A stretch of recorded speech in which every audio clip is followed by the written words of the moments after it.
There it is. We're live. All right. Episode 49, guys. It's Tuesday again. You know what that means. Time for another comic conversation. Let's do this. All right. We got a lot to talk about. We got a very large list of topics to cover. So what we're going to do is go over a bunch of stuff. And really one of the things that we want to do here is kind of go through a lot of this stuff so that next week we get a full, like I want to say full day almost. It's going to need it for talking about all the San Diego Comic-Con updates. So we got a lot to go over today. We're going to talk about some movie stuff, some TV news, books, of course, some rumors and this and that. So lot to do here. So what we'll do first, though, a couple of shout outs in the chat, and then we'll go ahead and do some updates from the last week or so. So Comically Flawed is here. Good to see you, brother. Blackpole, Mr. Blackpole's here. I saw your video today, and they are starting up their show beginning next Tuesday morning. Him and JT are kicking off season 2 of their show. So congrats, that's coming back after a bit of a hiatus. And then we also have Deadpoolica Instagram here as well. Good to see you, man. We still got to get Big East to tell us about what his background was. Gomez is here as well. Nice to have you here. I had to pop out at Edwin's auction, but I'm sure Gomez won most things.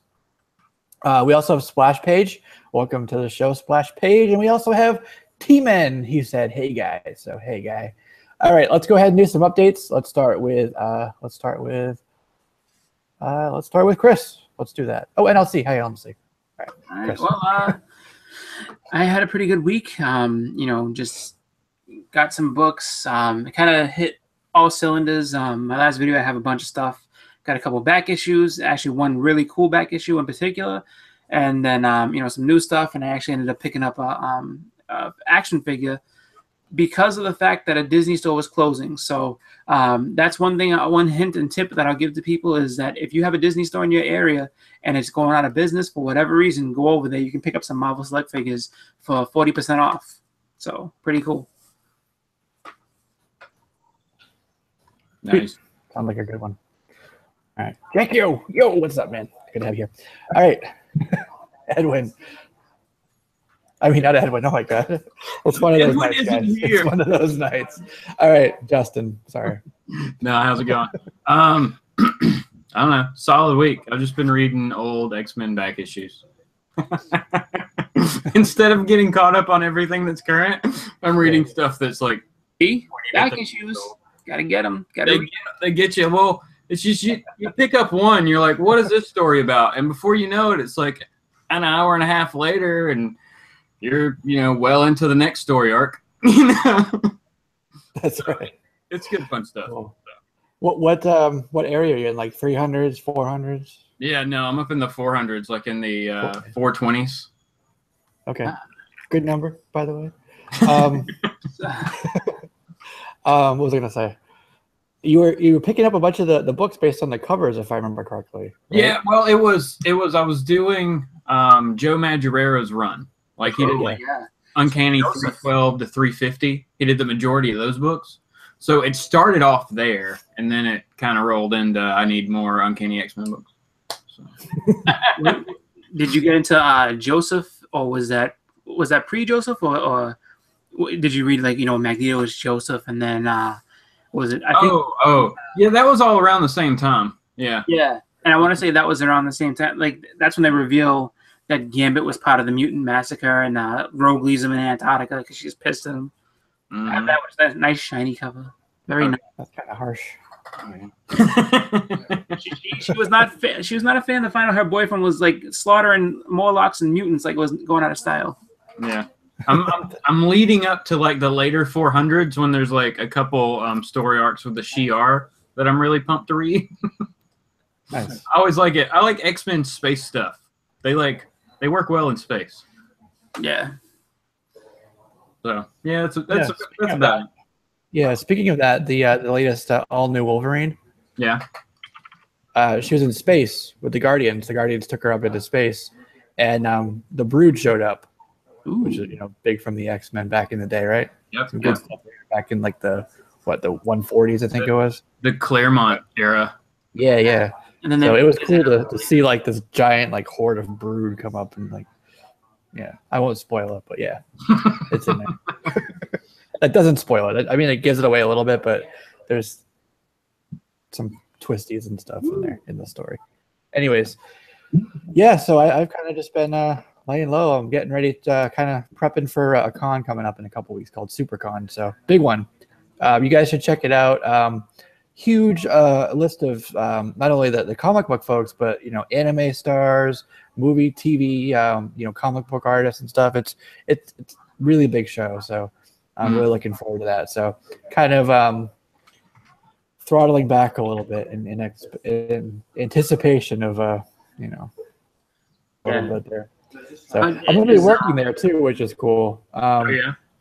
One of my friends, he was actually on the show. He runs a podcast called Two Nerds and a Joke. But right a while back. So him and his wife actually have a retro gaming store that they do, have a booth for that. So I go and I help with that. They have a bunch of the retro consoles set up. Oh, nice. Everything way back, Nintendo, SNES, all the way up to because it's a retro place. They go up to 360 and PS1. Everything from NES all the way up to PS1. Nice. You can just go there, sit down, play the games for free, and just relive your childhood all afternoon. That's awesome. So I go help them for a few hours, and then I can go walk around the floor and stuff. So that's cool. pretty good quid pro quo setup. Yeah, because you can sit there and just be like, you know what? Who wants to hop into a game of Contra? Me and you. We'll just take down the whole alien hood. That's right. I just pop in some Ninja Gaiden and just So are they gonna have a Dreamcast? They do actually, yeah. Oh man, all the fighting games. Yeah. Of all the old systems, I miss the Dreamcast the most. It was just so good, I was always a Sega Genesis guy. Yeah. That's what I spent many afternoons in the basement playing. Unfortunately for the Dreamcast, and this is I'll let us move on to something else after this, but unfortunately for the Dreamcast, it was extremely easy to pirate games, and that's what killed it. Unfortunately, but I mean, if you had one, it was unfortunate that you could pirate games and have just people would have these big binders just full of everything. But it was definitely it was a system that was, I think, ahead of its time. It innovated a lot of what we play today, and just powerful machine. I see the Atari box that just and I'm confused. I'm so confused on what it is. Like the new one. It's basically seems like it's a HD updated really just I guess bigger and with more storage type NES Classic, I guess. That's what it sounded like from the description I got. But it'll have, I guess, a few more of the computer games they released after going out of the console game completely. I don't know. It seemed weird. It seemed really strange. Yeah, it's their first console in I think they said 20, 25 years, something like that. Yeah, long time.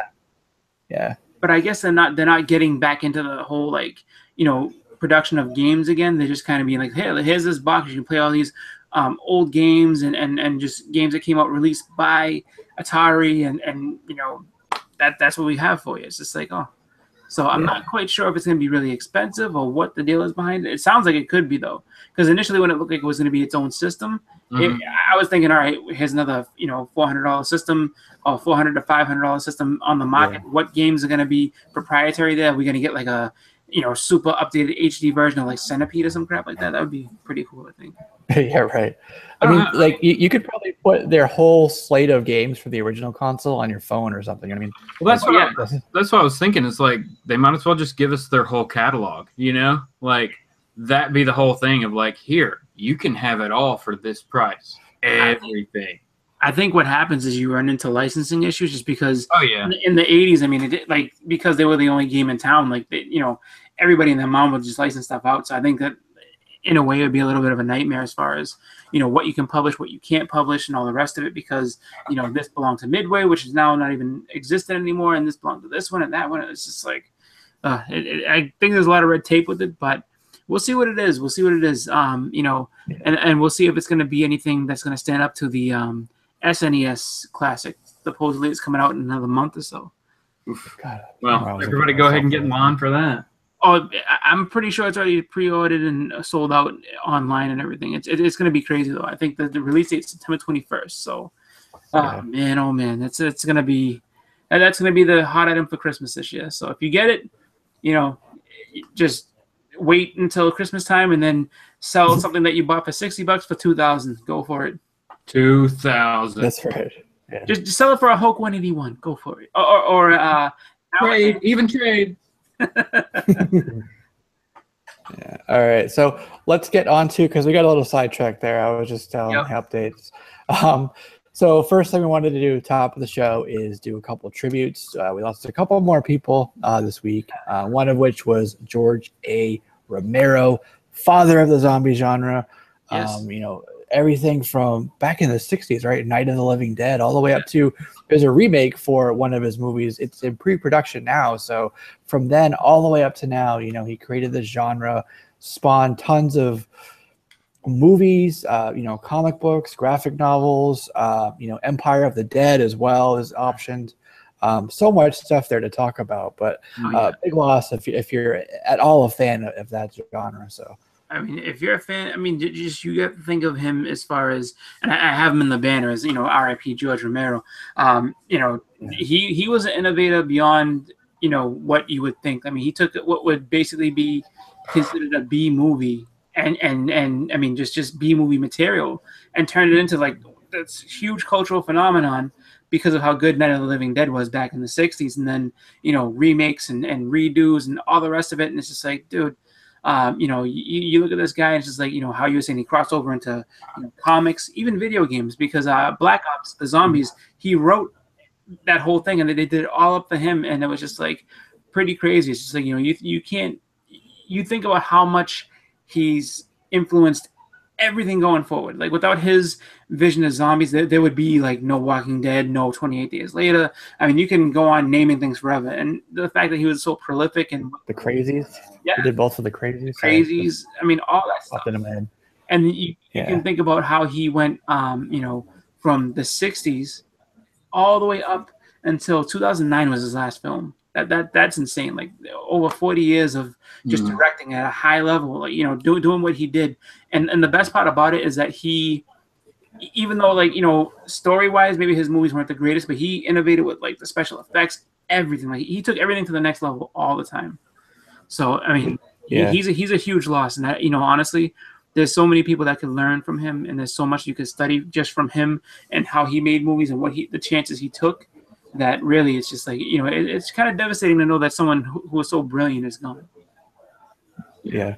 I remember my mother still laughs at me for this, but I was like 6 years old. And one of the first non G-rated movies I saw was Night of the Living Dead. And it's like, it's a zombie movie, but it's kind of campy and cheesy. Just, it's product of its time, But I was scared shitless. Like for a whole week, she said, I just was like, scared because of the movie, but I kind of vaguely remember that, but it's just funny she makes fun of that. So that was kind of like my first introduction into it all. Was what was it, the black and white or the the black and white? Yeah, I'm telling you, dude, on VHS, obviously. It's such a classic. It really is.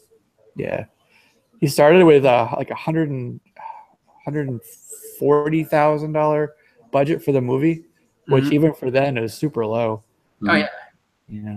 A lot of people said, nope, this isn't going to work. Because before him, it was all about, Dracula. It was all about the mummy. It was all about, like the Universal monsters. So he had this new thing coming out, and everyone's like, nope, not going to work. We can't make. He's like, you know what? That's right. Yeah. So he proved to us it'll work. Yeah, just think about all the movies we have because of him.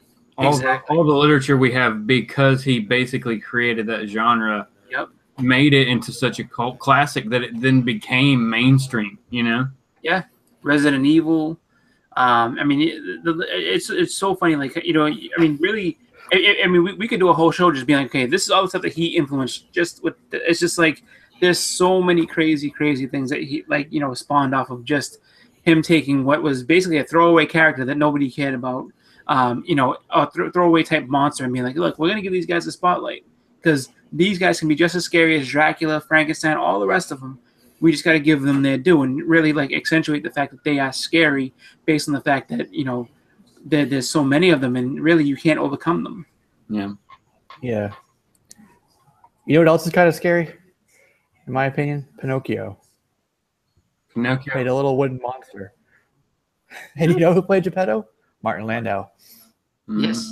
This week. Yeah. So, and so many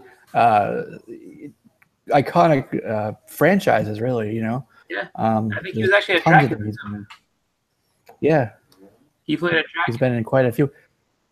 Yeah, he also voiced Scorpion in the animated Spider-Man series back in the mid-90s. He did like 5 episodes of that. Yeah. He was just to tie him into comics. Another versatile guy who really just he would be everywhere and anywhere that you could see him. I remember Ed Wood, which is a movie about really campy director. Made tons of floppy movies and just really, Johnny Depp movie. Yeah. And Martin Landau was Bela Lugosi in the movie. Yep. Great job as Bela Lugosi. Like it's just like he was something else, man. He knew how to. He could spawn many genres. He knew how to be funny when he needed to be. He could be serious. So another legend lost it. I mean, 2017 has turned into a really just like. You look at the body count that's happened with all these really awesome icons as far as comics, movies, music, and all the rest, and it's just like wow, like this turned out to be a pretty hefty year. I mean, how long? Yeah. What was it? I feel like every other episode we're talking about somebody else we lost. Yeah, I mean, what was it like? What, a month ago? Just to give a take. We lost Adam West. It's just like it's just been a rough year. Yeah. And then we were talking about, I think it was last week actually, Joan Lee. Stan Lee's wife, Yeah. Yep. Yeah. He's dealing with it. Some people were like kind of shocked that he went to D23 and he's still out on the circuit, but people deal with their losses in different ways, and I kind of relate to that. Like, if you lose somebody, for me, staying really busy and like kind of distracting myself is kind of how I kind of cope with it, I guess you could say. So I could kind of see that maybe that's what he's doing, just keeping his head to the ground and moving forward as much as he can. Yeah, I was really surprised that he was at. Can you guys hear me? Yep. Okay. What? I was really surprised as well that. Oh, don't start that crap. Yeah, Stan Lee showing up at. What did you say? It was D 23. 20. I'm thinking Eminem D12. Sorry. But yeah, I was blown away too. But some people do move on, just like you said, Jesse, pretty differently than others. But I was trying to think of the guy's name, George Romero, right? Oh, yeah. Man, that was kind of sad, but he was what, 71? 77. Mm-hmm. Yeah. So Jesse, I'm right there with you, man. I remember I was like 5 and I seen that thing on TV. I think I'm a little slightly older than you are, but still, even on TV, and in the black and white version, like Chris pointed out, my goodness, that scared the crap out of me. That put me in a weird space for a while, but yeah. The ending of it, the kind of twist at the end kind of like throws you off, right? Yeah. Like he thinks he's like free now. Oh, I'm saved. Boom, dead. Yep. Actually, I remember vaguely. Yeah, spoiler. I remember watching it, and it was actually my bedtime. Okay, I was in my onesie, and I remember it was in the beginning. It was the graveyard scene where the I think they were brother and sister pulling up, and I think their car broke down or something like that at the graveyard at the beginning, and I think that's when they stumbled across the church, I think. And that was the scene that I remember. And of course, I didn't finish it. I'm a kid, but yeah, it's great. Yeah, I remember. Yeah, there was one guy running in the graveyard, and he tripped and like smashed his head and died, and there was like blood all over the gravestone. Yep. And then you saw him later with the zombies. Yep. That was probably him. Wasn't he the brother or the chauffeur? I think so. Yeah. It's been a while, but yeah. Still a good film. Hey, even the black and white version, I think. I mean, it's just me. It still holds up. Yeah, just like the Day the Earth Stood Still. I mean, it's still black and white versions hold up in my opinion. Certain ones. I mean, what are you talking about? Keanu's version's the best. No, I'm just playing. Oh my god. It wasn't bad, but it was different. That was different is different. Not bad, just different. Yeah. Yeah. Did Ploog mention something, and it's a good point, and I do agree with it. But so he made Empire of the Dead, like Act 1, Act 2, Act 3, right? And it was optioned. It's been there in pre-production or whatever you want to call it for quite a while. But now that George has passed, it's probably going to be pushed forward and made into the show, kind of, at least in honor of him. So I think that's definitely going to be something we'll see more shortly than even a couple of days ago. Yeah, definitely. I think. I'm sorry. Who did you say a couple of days ago? George. I'm sorry. I was looking at the chat. Oh, okay. I was thinking of who. I was thinking. Do you think Walking Dead gives a shout out to? Oh yeah, 100%. Dedicated episode. Oh yeah, I don't know if they'll dedicate an episode, but he will be at the beginning or the end. They'll say this episode is in memory of George, because I mean they owe everything they are to him, plain and simple. Yeah, didn't the guy who did the makeup work with him? Work with George Romero? I think he was his name. He was. I don't know if he was ever like any sort of like credited thing, but he was on set for the beginning to kind of like give it that authenticity.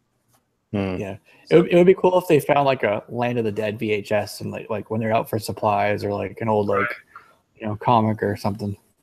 Yeah, that'd be awesome. It'd be cool little nod, little Easter egg. So I added Mike Ploog to this list of 3 folks. He didn't pass away, thankfully, but after a good 40 years in the industry, he finally announced that he's retiring. So Mr. Mike Ploog, who gave us Ghost Rider, Werewolf by Night, a couple examples, is officially retiring. So kudos to him for. Yeah, good for him. Yeah, thank you, Mike. I'm curious to know, does anybody get anything from the industry for retiring?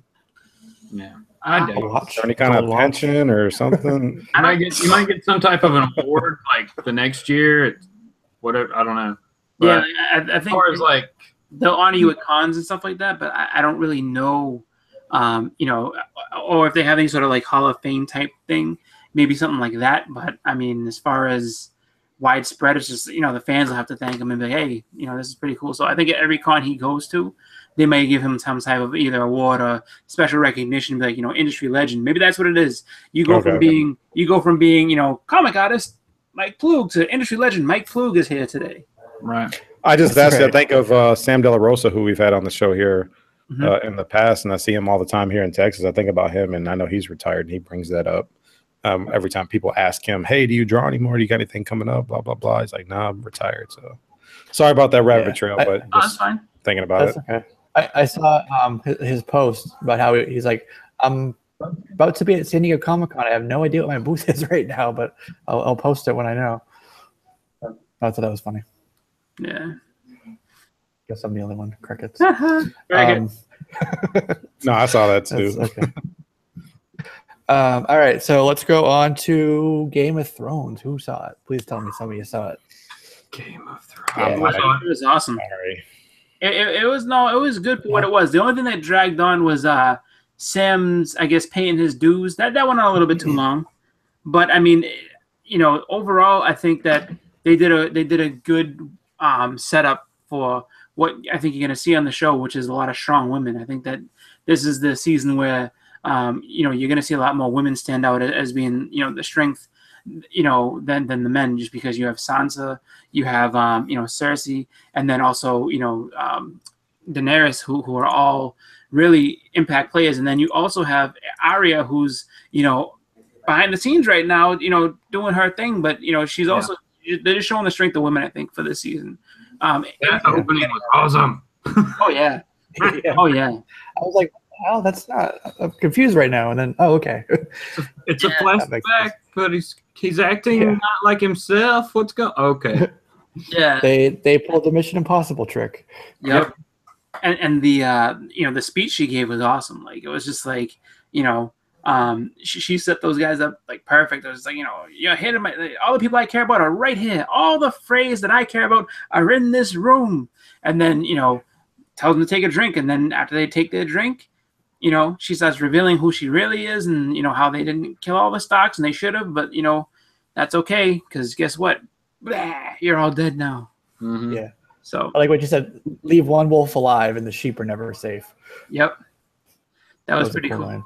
Like she's definitely stepped into that role of being just insanely crazy. I'm not sure if I'm not sure where it goes from there, because the preview is really usually the preview that they show for the next week has a little bit more to it. Like you can kind of, you know, gauge, oh, like this is happening. Oh, I wonder what's, you know, this one was really quick. It was like a 15-second, you know, preview. They were just like, you know, face. Cena, this guy looking scared. All right, moving on. Like they were quick. They were super quick about it. So I guess they're trying to even still now be tight-lipped about what's going to happen next because, you know, just of the fact that it's a shorter season and I guess it's going to be action-packed. So they don't have like any decompression time this episode because it's shorter, right? It has to be, you know, plot forward every change you get. Push story. Yeah, because I mean the only decompression was Sam, you know, trying to basically pay his dues and figure, you know, you see him in and you know, changing the bedpans and all the rest, and then it was and then the Ed Sheeran scene was kind of a, you know, kind of a moment of levity, I guess. But then, you know, after that, I mean, everything else is like just driving forward. So, and then how they ended it was awesome with Khaleesi. Shall we begin? I'm like, yes, please. I was like, yes. Now extend it. We shall. Now. Let's go. Yeah, that was a perfect ending. It was cool. So many people tuned in for it. It actually crashed the HBO website. Yep. Oh, nice. Yeah.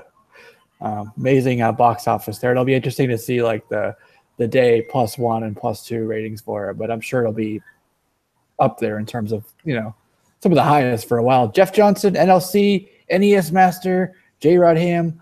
What's going on, guys? Glad to have you here. We're just talking about Game of Thrones. What's up? Yeah. Actually, his comment in the chat made me remember the Ed Sheeran. Like, I was just I heard this thing and I was like, Ed Sheeran? Him? No. You know, they're just talking around with him. And the thing, I was curious. So those are Lannister soldiers she was sitting with, right? Yeah. And I mean, because they have no idea who she is, so she's just chilling there, like, oh yeah, you know, you can grab it with kill them. Like, and the best I'm was going to kill the queen. that was the best line there. She's like, so what are you going to King's Landing for? I'm gonna kill the queen. They just laughed at her. She's just like, oh, yeah, you know, she's gonna die.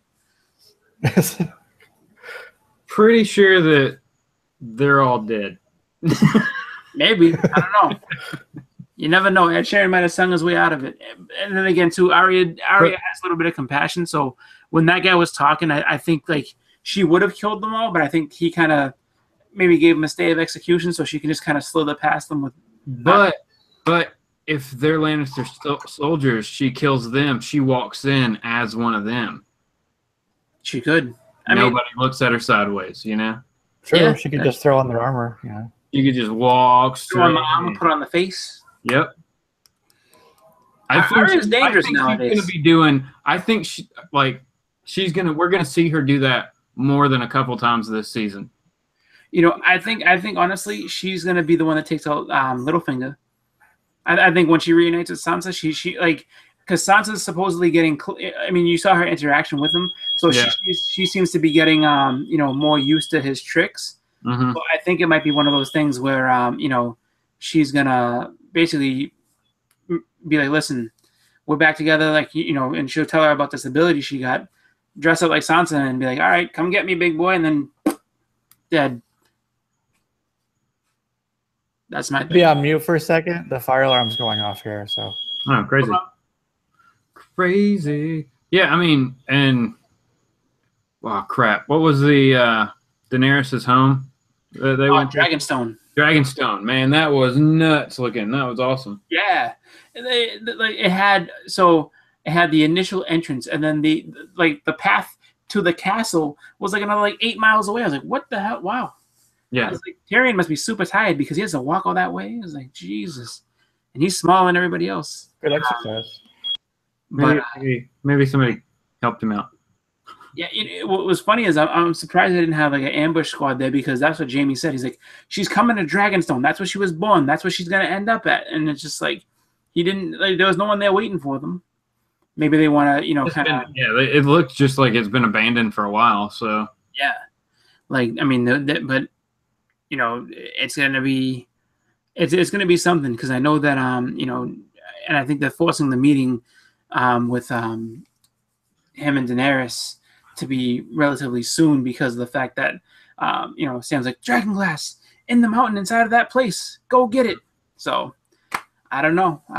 I figure, you know, by episode 3 they'll end up meeting up and he'll make his plea to see about you know, getting her help to take out the walkers, and we'll see what happens next. I don't know if she's even gonna care one way or the other, just because I don't know what her relation with the Starks was like. I remember she was saying, a few seasons back about how everybody's spokes in the wheel and she's going to break the wheel. So I think it's going to take a lot of convincing to get her to be like, look, all right, I'll trust you, but these guys are all dead. So yeah, we'll see. I just don't want to see like Sansa and Jon Snow like divided. Like that'll just defeat the purpose of you just getting everything back in Winterfell. Now you're going to like argue and butt heads about crap, Yeah, that I think is unfortunate, but I think that's going to be what you see going forward, just because she sees becoming Littlefinger in a way, yeah, and I mean, like when she was wanting to not execute those kids, but kind of just be like, well, she wanted them dead, she wanted to get rid of their home, and he was just like, look, that's not going to help anything. Like, we're going to keep them there. Because he knew, what was the one kid was like 11? That girl was like 15. I mean, just by looks, it was just like, they're going to swear loyalty because everybody around, like, they're the oldest in their house now. Like, they're the representatives. That was the little Mormont girl. Like, so they're going to be endlessly loyal to him. So, yeah, like, just leave them alone. But she's definitely got she's got some cunning to her. And I think that he's still kind of one of those things where he's still kind of nothing Jon Snow type thing. I think she's going to have that moment with him. Like, look, you don't know. I mean, for someone who's been out in the world and been through battles, you still don't know shit about shit. Trust me. I know about a couple of things. I've been with these people. They're bad people. So you can do all the fighting. I'll do the governing. Pretty much. It's going to be really it's going to be interesting to see how they handle it. But I'm just so excited that it's back, though. It's been so long, and supposedly, the final season won't be back until 2019. So you got to enjoy every episode, because it's just 7 weeks is going to go by very quickly, and then you're out of it for a whole year plus. So yeah. All right, I think we can move on from Game of Thrones. Yeah, about throw and everything. Yeah. So next. Are you a Doctor Who fan? Do we have any Doctor Who fans in the chat? I'm not, but I know little, very, very, very, very minor bits of Doctor Who. That's about it. Okay, I would say a decently. I don't know. I would say I'm a pretty big Doctor Who fan. Not. I don't own a whole bunch of things or collect anything, but I watch the show. Yeah. I wouldn't think of you as a Doctor Who fan, Justin.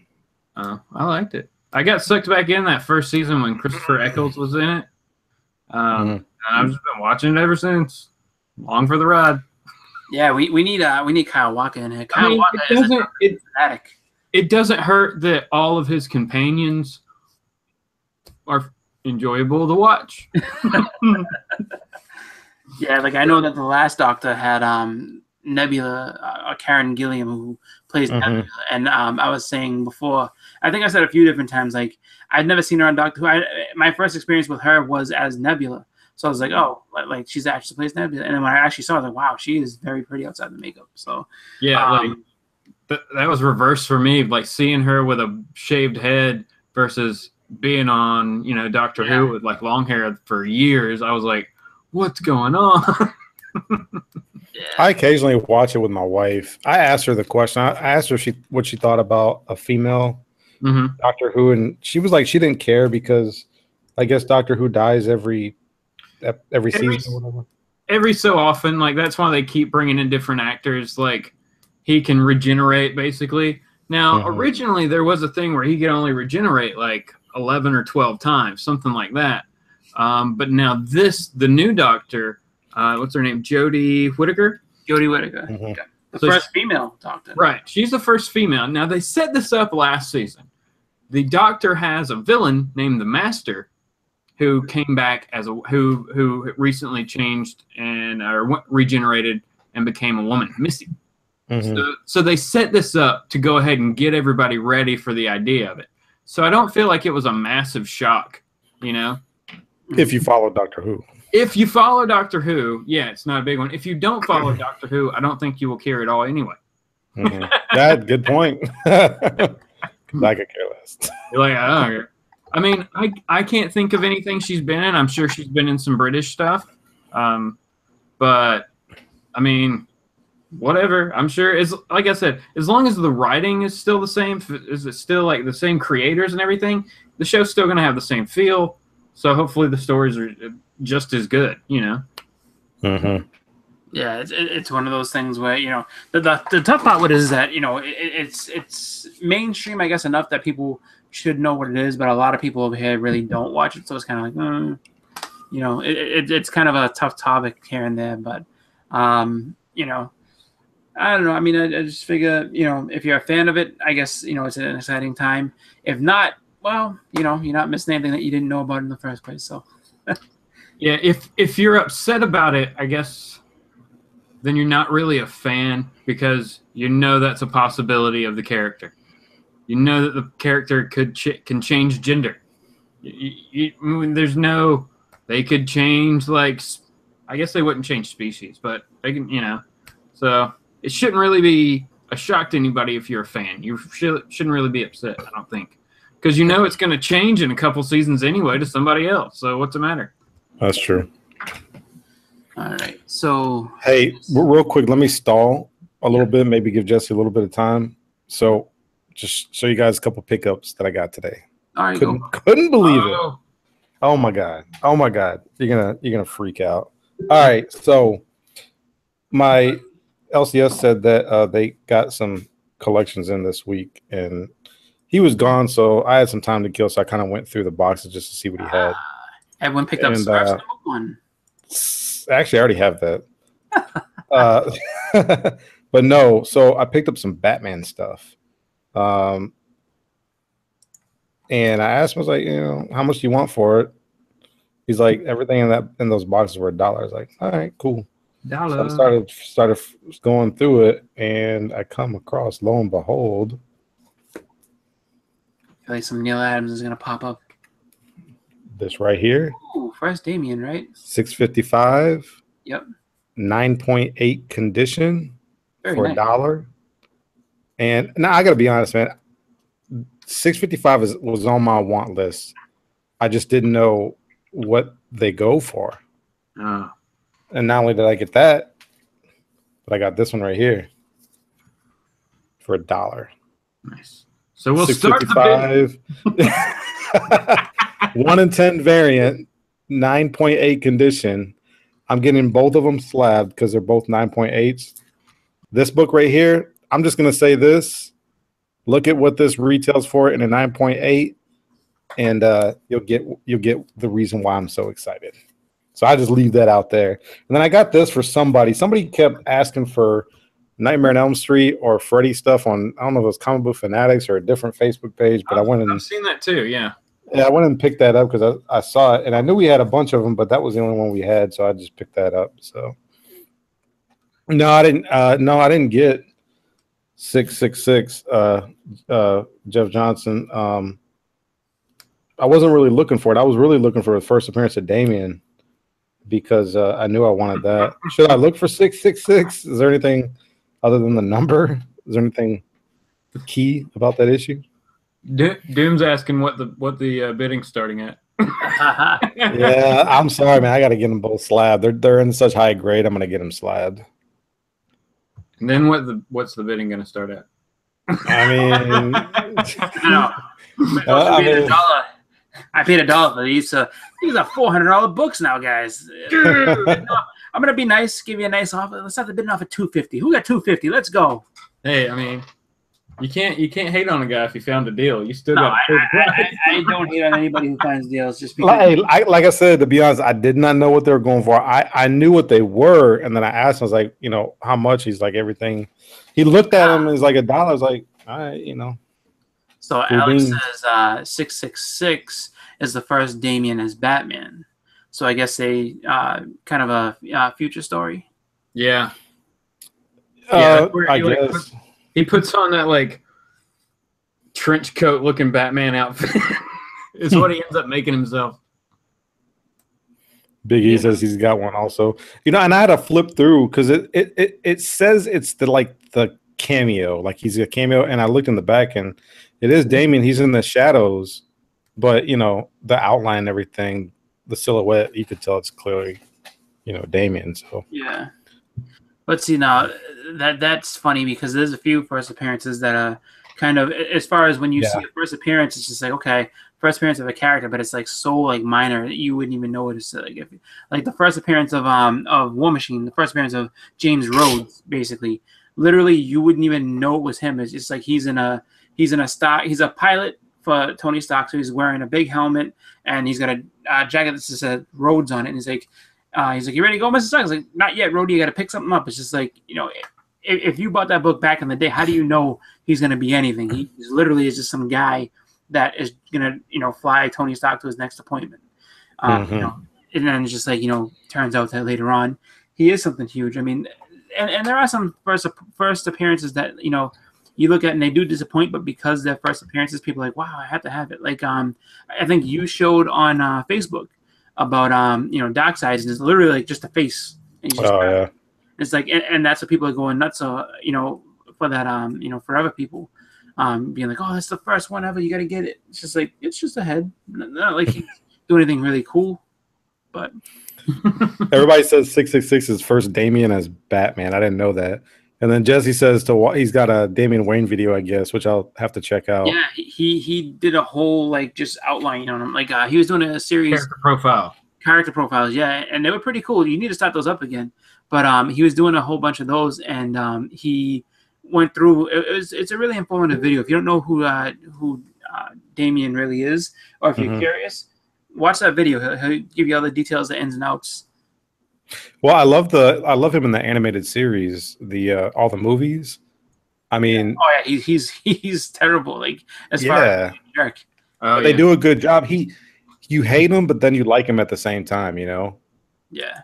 Like to me, he looks like a Robin that I hope will be around for a long time, and they don't just kill him off like they did the rest. Well, we'll see. Just because you never know. Like, you know, people get trigger happy and want. You know, they want him gone from time to time, but I think it was the way that they introduced the character that upset most everybody, like the timing of it, because Bruce had just adopted Tim. Yeah, you know what I'm saying? Like, yep, because that was right after was it Identity Crisis when Tim loses his dad? Yeah. It wasn't. I mean, yeah, because it was. I mean, literally, it was like right before, like months before they introduced Damian. Let me be clear. Everybody's like, where am I from? I don't find stuff like this all the time. I mean, at least I don't think I do. I mean, no. Like, no, I mean, like, hey, I give, you know, props to everybody who finds a book. I mean, my God, if you watch Master Splinter X or Mercenaut or any of these other guys that find these books, I mean, those guys are some hunters. Okay, I'm not a hunter like that. I don't have time to be out for hours upon hours every weekend looking. But the LCS that I just happen to work at, he's mostly concerned about like bigger keys and rare books. Actually, a lot of rare stuff. And I mean, don't get me wrong, he had a lot of stuff. He had like early Walking Dead books. He had like Walking Deads in the teens and in the 20s that came with this collection, along with a lot of other stuff. So this was just one of the things that he just happened to overlook. And you know, this isn't the first time, but I mean, I don't go around just finding $100 books all the time. If I did, I'd probably quit my job and just open up my own shop or something. But it's just funny though, because it's like, first of all, because people are like, so where do you live? All of a sudden, everyone just moves to Houston. Hey, we got about 12. We got about 12 LCSs here, though. Don't get me wrong. Yeah, but I also know on the East Coast, like those guys, and there were Mercenaut said, like Michigan, Ohio, Indiana, man, there's a lot of shops in those places. And then Justin, you're in Atlanta, dude. I know you got a bunch of shops where you're at. Yeah, we got a bunch in Boston. The thing, you know, it's crazy how everything works out like that. Like there's different times to go to different stores. You know, the different places if you're looking for specific things. Like I know there's about 3 stores in my area that if you're looking for back issues, that's where you go. If you're looking for new stuff and variants, you go over here. And then, like, you know, just kind of if you're looking for a little bit of everything, there's a few places that you can go to. But the problem is just that, you know, you have to really be eagle-eyed to find some of that stuff in places where you wouldn't normally think that to look. Kind of like how you got that deal for those books for $1. Like I can give an example. I found a G.I. Joe #1 in a dollar bin. They were just like, "Yo, where'd you find this at?" I was like, "Right in there." And they're like, "Okay," because at the time they didn't really, and it was in really nice shape. And I looked it over and made sure. I was like, "This isn't a reprint. This is the actual first print. All right, here we go." Like I'm bringing it up there, and it's one of those things where like sometimes you just have to kind of step out of your comfort zone a little bit, maybe travel and get to those places. But like you said, not everybody has the time to do that type of stuff. So it's not quite it is something where you have to put in the work and the effort. But every once in a while, the sun will smile on you. So yeah, I mean, this is our passion, though. I mean, look, if you continue to be passionate about something like comics and you're continuing to learn and to read and stuff like that, you're going to find this stuff. I mean, to be honest, like I get mad at not mad, but like Justin knows a lot more stuff than I do, like especially when it comes to like Thor and the Warriors, New Warriors and all those other characters and a lot of Image stuff. And like I don't know a lot about this stuff. Tim knows a lot about Silver Surfer and Thor and what's his name, Doctor Strange, and so I don't know a lot about this stuff. But if you continue to just educate yourself and learn about what it is you're passionate about, you'll find this stuff.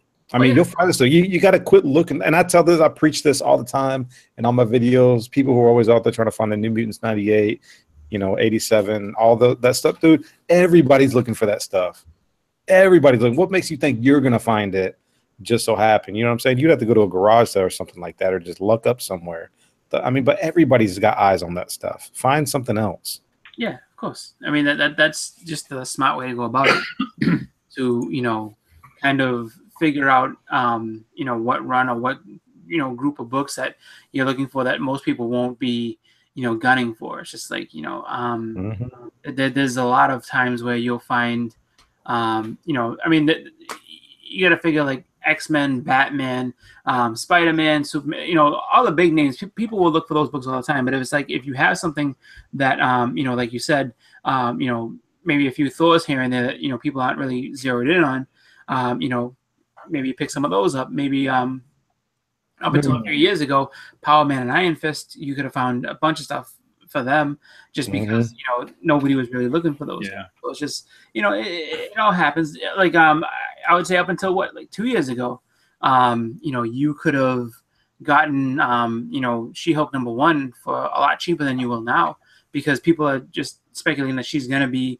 in the Marvel universe at some point, Marvel Cinematic. So it's just like, you just come across something like, oh, cool, I like this, So that's the way I do. That's just me. But trying to think if we want to move down to the so everybody's ragging on Adam. He's got one. Jeff John says he's got one LCS and one horse. Well, oh man. I would guess that it's fun to be able to be spoiled and like, yeah, I have a bunch of places right here. But there are some people that got to travel far and wide. But then again, there's other people that travel and look in unconventional places. Right. But like I've heard people that like I'll give you an example. Alex, the comic hoarder, says that he's gone to like music stores, just so happen to sell comics, in different areas, and it's just like. So he pick up books that like no one's looking at because people are like or half price books. Everybody's in half price books too. Yeah, and it's just like, oh, I'm just looking for CDs. I didn't know that this stuff was here. Let me check these out. Thrift shops and stuff like that. Like sometimes people just dump stuff off because they don't know how else to get rid of it. So like, yeah, here, check this. Here's a box of comics. I mean, those are the stories that you kind of hope that you just I'm just walking by a thrift shop today. Oh, let me see what you got. Oh, look at this. Mm-hmm. There's your New Mutants 98 and all the rest of these crazy books. I mean that's one of those things. It's kind of like hitting a lottery ticket. You're like, oh, I got this crazy awesome thing that no one knew about, and here it is. But see, that's my thing is I feel like there are a lot more comics near me that I just don't know that they are for sale somewhere. You know what I'm saying? Mm-hmm. I feel like there are more shops that have them, I just don't know. Like they don't advertise or they don't come up when you search for comic shops, things like that, you know. So that's why you gotta go out there and do the footwork. True. Yep. So I don't know what's up with Jesse, man. What's the next topic? The next topic was Wonder Woman's movie performance and update. So, and what's in for the sequel? I don't quite know any of that. Like I wasn't, looking into any of that. I guess he was going to pull those numbers for us. Yeah. So I'm wait for that, and then saying that after that, Robert Liefeld's Avengelyne movie is moving closer to happening. No, that doesn't. Does that really need to happen? Look, man, I'm telling you, they put the money into it. Like they want that Extreme Universe. So yeah, but they're not going to get the original. Like it's not any of the. It's not Youngblood. It's not Bloodstrike. It's not Brigade or any of that. Those are off the table. This is stuff when this is anything after he moved to Maximum Press. Well, I don't know. I think that I don't know. I mean, to be honest, I mean, I wasn't a fan of too many of those anyway. So it's just like, I liked I liked the look of the first few, but then I kind of dropped them off because it was just they were expensive books when I was young. I mean, I was like maybe like 10 or 11 or 12 maybe when those were coming out, and those like $4 books at the time. So just like no, just because my shop bought into the shop that I had when I was younger, bought into the hype just like everybody else, and was just like, okay, as soon as these books come in, they get put in bag and board. Now they're $4. It's just like so you were paying $4 an issue, and it was too much. But here's one of the things that kind of came across my mind. So we all know that comic books are getting more and more expensive, and comic book sales are not what they used to be in the 90s. So we all know Marvel and DC want to push so bad $5 comic books across the board. Like, what do you do? And I know this is many years from now, but what do you do when books are like $7 or $8?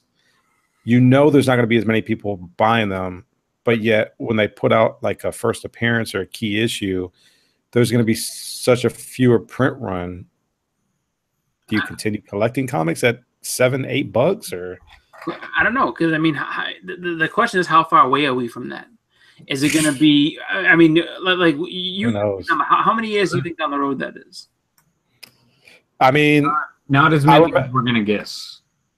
Yeah, I mean, they're already trying it with the $10 books, man. The $10 books, the $5.99 books, and with the crappy art at that. Yep. Who knows? Still going, guys. Sorry. No. Take the battery out. No, it's the apartment one. Yeah, it's my complex. So I'll tell you what happened. There's a chute, obviously, where you throw the trash. And I don't know if somebody threw something flammable down there or if it was the thing that compacts it, like the motor. But there was a legitimate fire with it. So they're all out there right now trying to with it. And of course, magic. Park my car too. Really? Yeah. Well, it stopped. Like I don't hear it right now. So whatever you did, you solved the issue. It would stop, and then I would come back, and I would be like ready to hit the unmute button, and then it would go again. I'm like, damn it, come on already. No. Did that like 3 times. Right, Jeff Johnson says it was those Superflows issues. That's right. All right, I'm back. Okay. Yay! So where are we at? We are at Wonder Woman movie performance updates and what's in it for the sequel. Oh no! See what I mean? Come on. So close. Is it loud for you? Can you hear it? I mean, we can hear it, but I mean, we can go through it. It's not as loud as it probably is on your end. Okay. As long as it's not, it's up to you. Yeah, because I didn't want it to be like overpowering and annoying. So yeah. All right. So with Wonder Woman, I mean, it's pretty awesome. It's holding better than any superhero movie in the past 15 years, and it's Warner Brothers. Warner Brothers like 3rd biggest release, I think they said. It beat the last Harry Potter movie. It still hasn't beaten like The Dark Knight and stuff yet, but they're in their top 3rd now. So it's steamrolling on pretty quick. And it wasn't even that good. That's the Oh, come on. It was okay. I'm telling you. I'm telling you, it was all right. It was a step in the right direction. That's what I always say. Okay. It wasn't. I'm sorry. It wasn't that good. That's my opinion. You know, that's fine. If I'm in the minority, that's fine. I don't mind that. But what I will say is, you know, what I will say is just that, you know, where they're capitalizing, where Marvel's losing out is at having a female lead. I mean, they're gonna do it soon. Well, yeah, but it's with Captain Marvel. But you know, I mean, they're kind of falling behind on that. Like they could have been well ahead of it. I don't know. I feel like Wonder Woman needed to be that first female movie. Yeah. I mean, people are more familiar with Wonder Woman. Like she was the first one. She needed to be out there first. Yeah. So now it's a free throw them all out there. Let's go. That's right. The DC's ahead on female leads and sea people. Yeah. See, like Namor sooner or later, like Aquaman and stuff. Yeah. I mean, Marvel did get the rights back from Universal for Namor, so he may show up at some point. I think, and it's just like with Hulk. Do you kind of know the history with the Hulk? Right, the rights. Why there isn't one?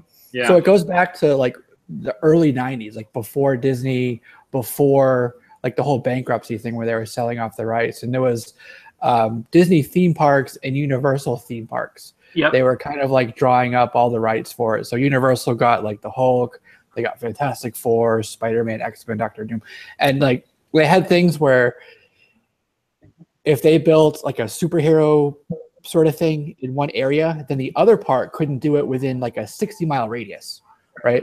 So they had all these different stipulations in the contract for it, and one of them was that they had to keep, you know, in good standing using, like for example, the Hulk, right? That's why they kept getting Hulk movies, but we haven't had one in a while. So I think it was, but the rights for Hulk reverted back to Marvel, but because of that really old contract from like 1994,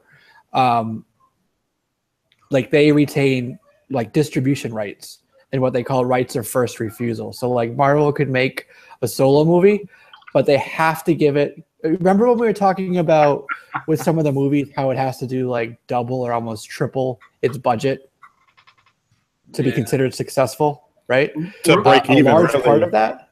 Exactly. A large part of that is the distribution. So like say they make like a I don't know, a movie pulls in $300 million. Like basically they're just saying, here Universal, here's $100 million. So they don't really want to do that, right? Mark Ruffalo said because of this, they're not going to make like a Hulk movie. And I think it's the same thing with Namor. They're not going to be doing like a solo Namor movie because they would just be essentially just saying, here Universal, here's $100 million. Have at it. Yeah. So like that's kind of my take on that. Right. But they can use them in team movies, right? So they could use it like an Avengers movie. Yeah. Or if they want to make like the original Defenders, they could do that. Namor. Yeah, exactly. So Namor and the Hulk, that's why we see the Hulk in the Avengers. Or like with the Hulk movie, he's teamed up with Thor, right? So it's not a solo movie. He's teamed up with Avengers. So that's how they can get around that. But one of the things oh, go ahead, Jesse. I'm sorry. Yeah. As I say, because they're going into space, I don't know how they would go under the sea at the same time just yet. But it's not to say he won't show up with everybody else in like I don't know, Infinity, wherever they go afterwards. I can't see how you're gonna make that work though. Like, how are you gonna make a underwater? I mean, I don't. Has it ever been done before? An underwater film, yeah. Like other than like even Waterworld was just very few. It wasn't underwater. No, not like animation, but like a live action. It'll have to be like CGI, like crazy. Yeah, I mean, they would have to like CGI the water effects, but blue screen it all. Or what it's going to be is Atlantis or whatever is a domed city. So when they're actually there, everything's dry. That would be the easiest, most practical way to get around that kind of thing. Yeah. But I think it would be really cool if they introduced Namor somehow. Somebody said this in the chat. Introduce Namor in like Black Panther, because that would kind of make sense of like how like both of those societies are cut off from the rest of the world, but they communicate with each other. You know. Oh yeah, that'd be kind of cool. It would actually make some sense too if it's just like, you know what, I like something with like another monarchy, another kingdom to deal with, or something like something where it was just like, you know, something even made mention like, oh, where did you get this? You know, where did you get this technology from? Atlantis. There you go. He's from there. And where did Atlantis get it? Shi'ar. Yeah, 100,000 years ago. You know. That's a dilemma because you'd have two Atlantises, right? Oh yeah, that's right. Couldn't use. Isn't DC and Aquaman and Namor both from Atlantis? Yeah. Who's gonna get the rights to that? Well, Namor's from the south side of Atlantis, so it's all right. Atlantis is public domain because it's so old. Yeah. But either way, he's like from the south side of Atlantis, Namor. And then the west side. Right. South Central Atlantis. Not South Central. He's not from the ghetto. Just southern Atlantis. Oh, it's the upside down version. It's the upside down. Don't be a medicine, Atlantis. You mentioned Black Panther. Did you guys hear with Manape? He's going to be in the movie, but they're not going to call him Manape.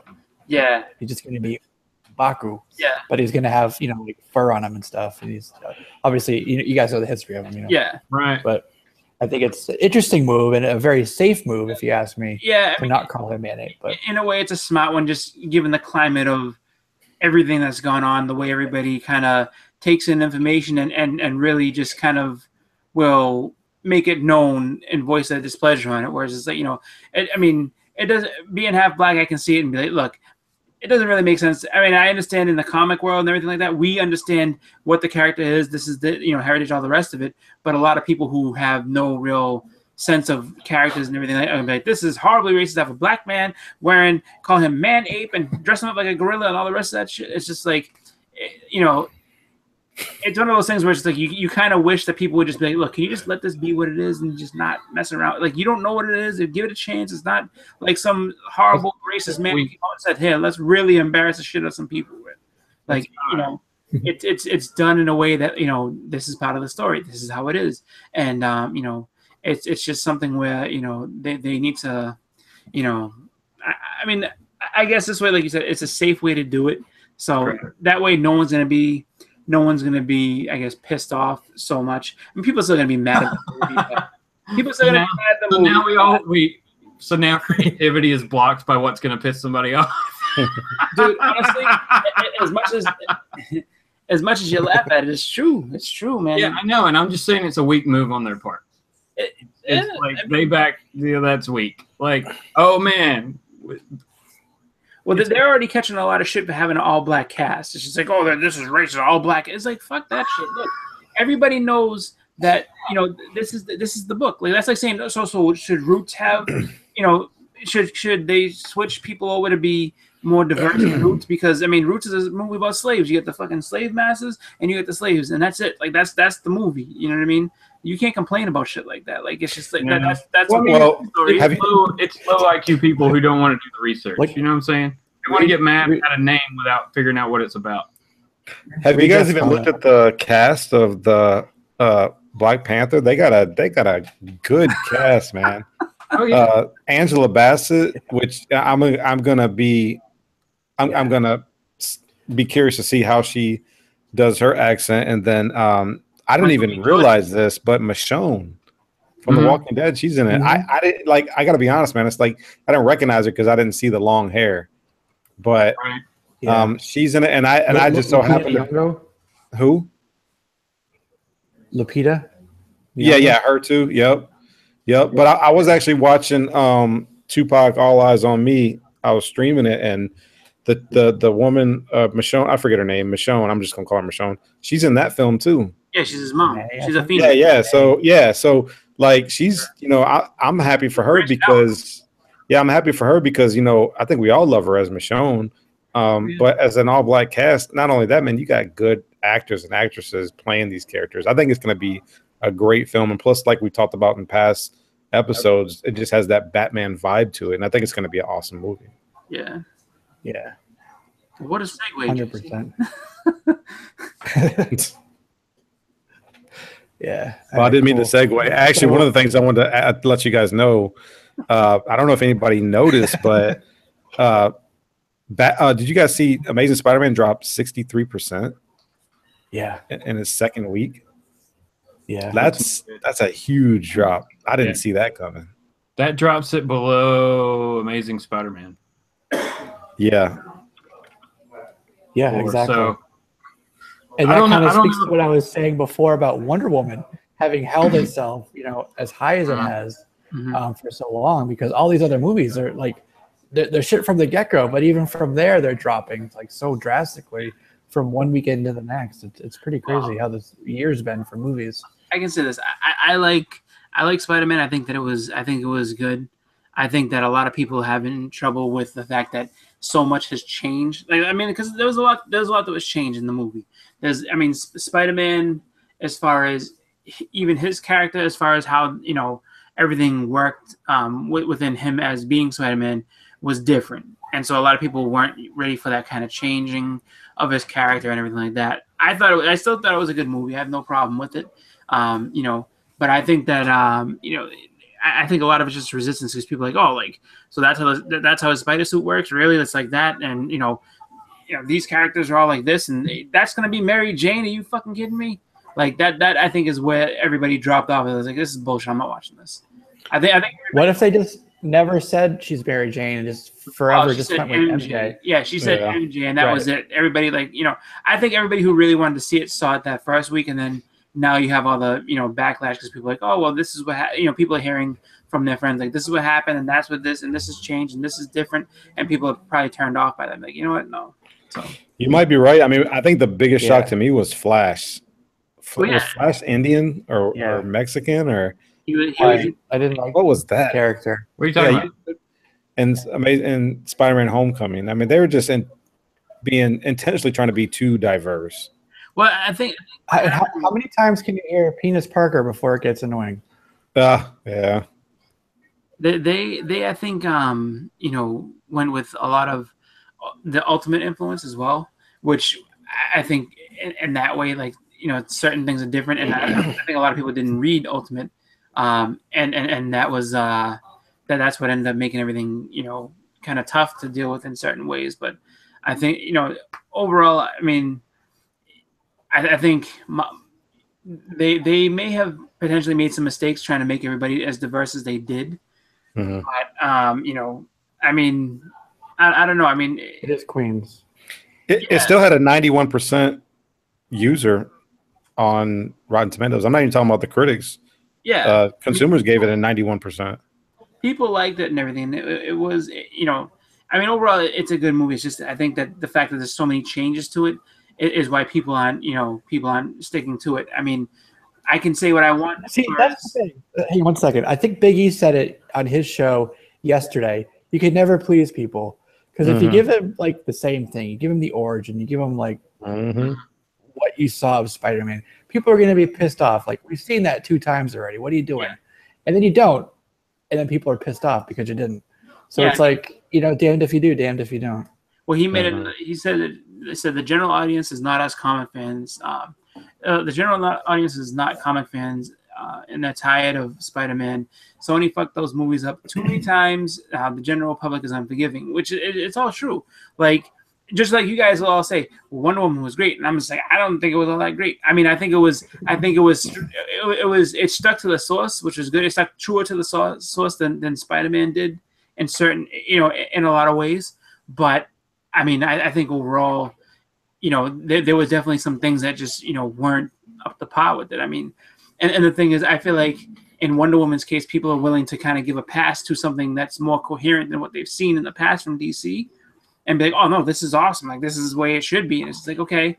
But in terms of, comparing, something that's really good to, what that was, it's 2 different things. Like that's my, take on it. But I think that I really do feel that way that, just people got word of mouth that all these different things changed, and people were just like, nah, this is stupid. I don't like this. Like my wife, when we went and saw it, she was just like, we were going to see it, and then she was like, so am I supposed to believe that Tobey Maguire? Because she's like, so why is he a kid again? That's the first thing she said when we got out of the movie. Then she's like, why is he a kid again? And I was like, what are you talking about? She's like, well, those other movies that came out way before. She's like, I saw it, and he was old. He should be like a businessman by now. He should be a grown adult. And I was like, no, he's you know, like they're retelling it for me. She's like, so I'm supposed to pretend that didn't happen? I'm like, yeah. And she's like, that's just stupid. And I was like, what? You know, but that's the thing. Like, she's not a comic fan, so it's just like, so she's kind of like you know, in that middle area what Biggie's is talking about, where it's just like she's seen the past, and then this comes out, and it's just kind of like, you know, it's a little jarring for people who are used to like what it used to be, and then for those who know that these characters aren't, you know, or the look of these characters isn't what is being put on the screen, that kind of makes people turned off as well. So I think that's why it's dropped so steadily. Also, that's true. And people have been trained at this point to kind of, you know, assume everything's connected, right? Yep. So that's kind of what she was saying. Like, why is that? You know, assuming that Toby and the other one and this one are all connected. Mm-hmm. And I'm sorry. And I'm sorry for digressing. I just thought it was. I didn't see it on our list of topics, and I thought it was very interesting because I didn't expect it to take such a price drop, or not price drop, but drop in box office sales. Yeah. So. Speaking of dropping, Matt Reeves dropped Affleck's script. He's doing a rewrite. Wow. Complete rewrite. Yeah. Complete? So, jeez. Yeah, he's rewriting the whole thing. So, you know, the whole thing with Deathstroke and all that, it may or may not include Deathstroke, but he's not going to be using Ben Affleck's script. So then Ben Affleck is pretty much just he's Batman. Still the Batman. Yeah, he's definitely. Yeah, but he's not going to have any kind of fingerprints on the film other than his character. Yep. Right. Yeah. So everything that he was hoping they'd do, which was to be like, I'm going to be because I'm a caring, you know, creator, and they just kind of ripped it out of his hand. I think he did it because he couldn't handle it all. I think it was too much on his plate, and it was just like he kind of deferred back to somebody else to do it. And I think also Warner Brothers has a track record of being kind of, you know, overprotective with everything. So it's just like, you know, maybe they didn't like the direction he was going with it. Potentially, maybe he was trying to lighten up Batman from what they had made, you know, so dark. I mean, maybe there was not going to be a Martha scene. I don't know. That could be the whole gist of it. Was like, there's no Martha scene, and we can't. we need a Martha scene. That has to be in there. But, yeah, we need a broken pearl necklace in Crime Alley. That's right. How reoccurring is that? I mean, that's happened all the way since Michael Keaton. They've had a broken pearl. Yeah. Like, every time. Snatch. It's like, can't we have a steal a purse instead? Something like that. But, nope. Right. So one thing they were talking about was for the Batman movie, 2019 release date potentially. I'm not so sure that'll happen. I mean, Matt Reeves is just coming off of not Planet of the Apes, but War for the Planet of the Apes, right? Mm-hmm. He's going to want a little bit of time. It's you know, we're already most of the way through this. We don't really have a whole lot of the you know, the plot and everything. So it's going to be, you know, into 2018 probably before they even started the filming. So I think that a 2019 release date is very optimistic. And again, like you said, we know WB's track record with these things. So I wouldn't be surprised, honestly, if it gets pushed to at least 2020. So, well, I'll tell you what, man, Warner Bros. Just had all kind of problems. They just keep coming. Man, and I think it's what you just mentioned, Jesse. I think they're just trying to rush this stuff, man. Just make good films, man. You saw how good Wonder Woman was. I mean, you saw how okay it was. Somebody mute this guy. You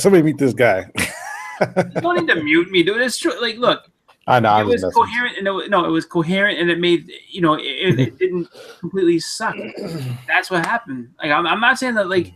I'm not saying I don't want these movies to do. I do want them to do well, and it's a step in the right direction. But it was, I mean, compare that to the first Guardians. The first Guardians was a sleeper, absolutely, but it was very good. I mean, it earned everything that it got. I think Wonder Woman kind of just gets a pass because it's not Batman versus Superman, and it's not Suicide Squad. That's why I think the people are like, oh, this is the shit. Yeah, it's not these movies, but it ain't fucking Guardians. Yeah. I think Wonder Woman was actually a bit more appealing, I think, to everybody versus. Yeah, and I think that's where you get it.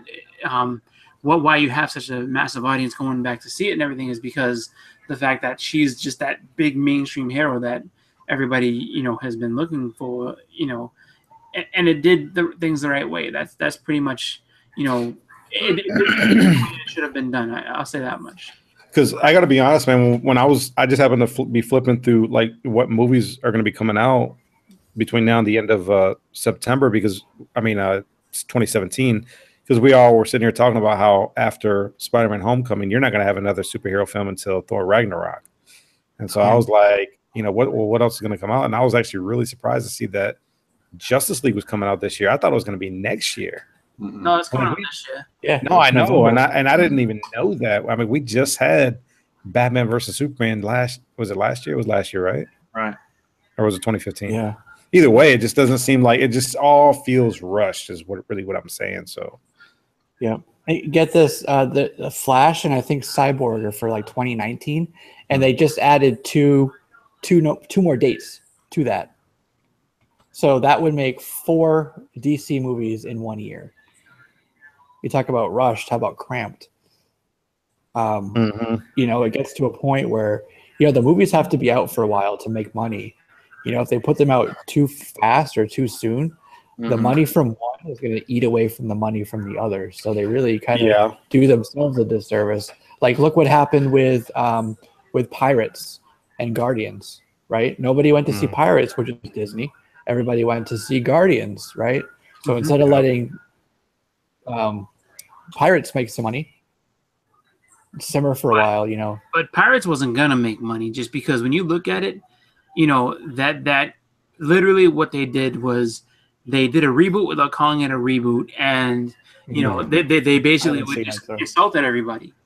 Well, all right. So if you watch the very first Pirates of the Caribbean, it's almost the exact same formula. Rich girl gets mixed up with this peasant boy, who then both get mixed up with the pirate. And then this army of the dead is coming back to cause trouble for the pirate, and he takes advantage of both of them to get the way that to basically go on an adventure. And then they both turn to his way of thinking, and then you're off and you make some sequels. Like, that's exactly what happened in this movie. It's just like, so basically they just rebooted it, like I said, without telling anybody it was reboot. And it's stuff like that. If you are a true fan of it, it's just like you're not gonna have your intelligence insulted like that. Like, it's just like, dude, I know what this is. Well, I know this movie on DVD. It's called Curse of the Black Pearl. Just you have new actors doing it because Orlando Bloom and Keira Knightley are old now. Well, to what Jesse was saying, I mean, dude, you got half of July still. You got all of August, which for the most part, schools are still out. Like, you could have easily put Pirates of the Caribbean or even another superhero film in between those 6-week time span. I was actually catching we just happened to catch some local news last night, and they actually had a topic on how is Hollywood doing. And they said that Hollywood really isn't doing that good, except superhero films. Superhero films are the main moneymaker for Hollywood right now.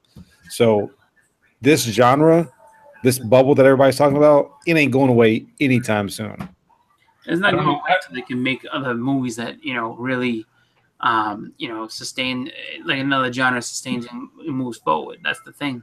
Right now, this is the popular thing. This is what people want to go see, and it's because they're seeing something. Even though at this point you can argue that it's not new. I mean, you're just seeing new heroes put on screen, but even still, it's just like every time something else comes out, they're always talking about putting somebody that you've never seen on screen before on screen. So that's what it is. Like, you can talk about making another Freddy Krueger movie, and people were excited for the one that came out, and then they found out it was a piece of shit because it just wasn't what everybody thought it was going to be. They had the dude from Bad News Bears be Freddy, and it didn't translate well.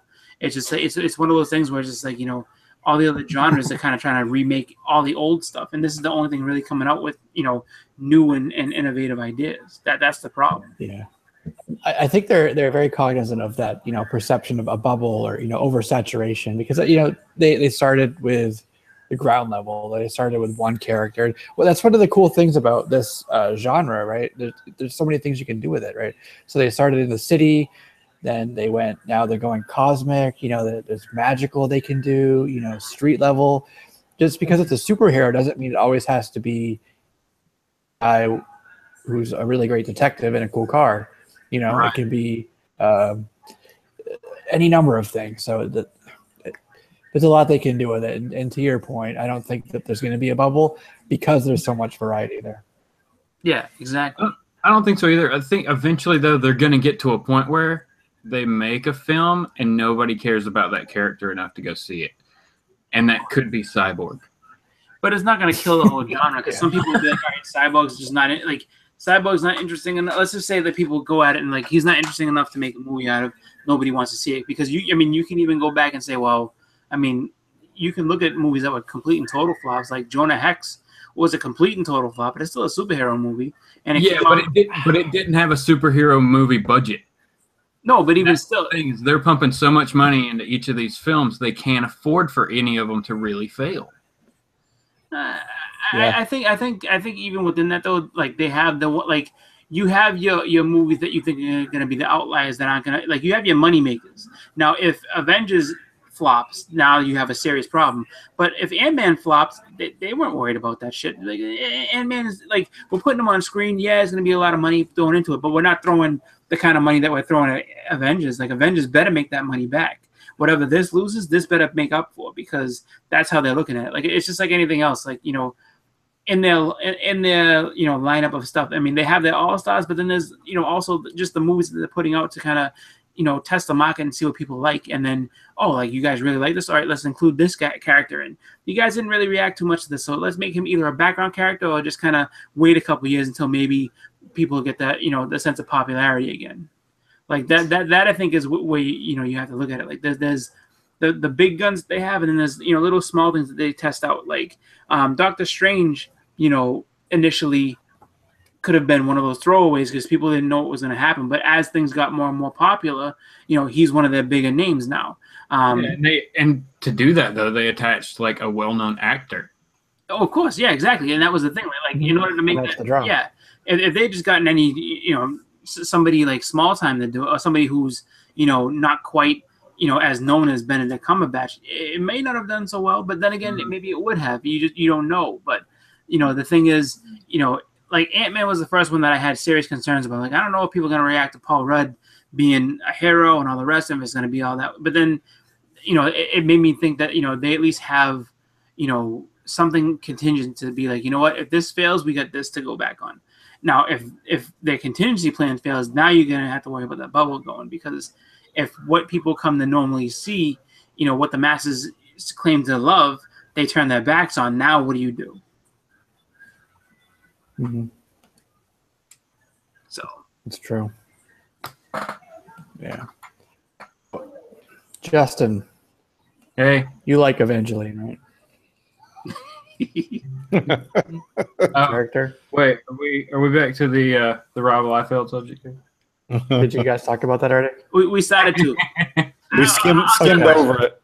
Justin likes a certain part of Avengelyne, but the part the movie's being made about, I think he's not too hot on.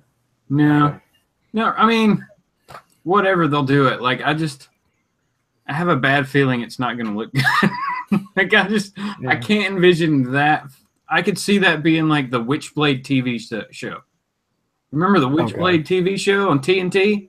That's what I feel. Cool character, disappointing show. Huh? Yeah. Cool character, disappointing show. Right, exactly. It just didn't have enough oomph behind it. So I don't know. It's, you know, a character I guess they thought would be the first, you know, best to launch first out of the catalog he's going to be pulling from, but yeah, I just don't know how well it'll be received.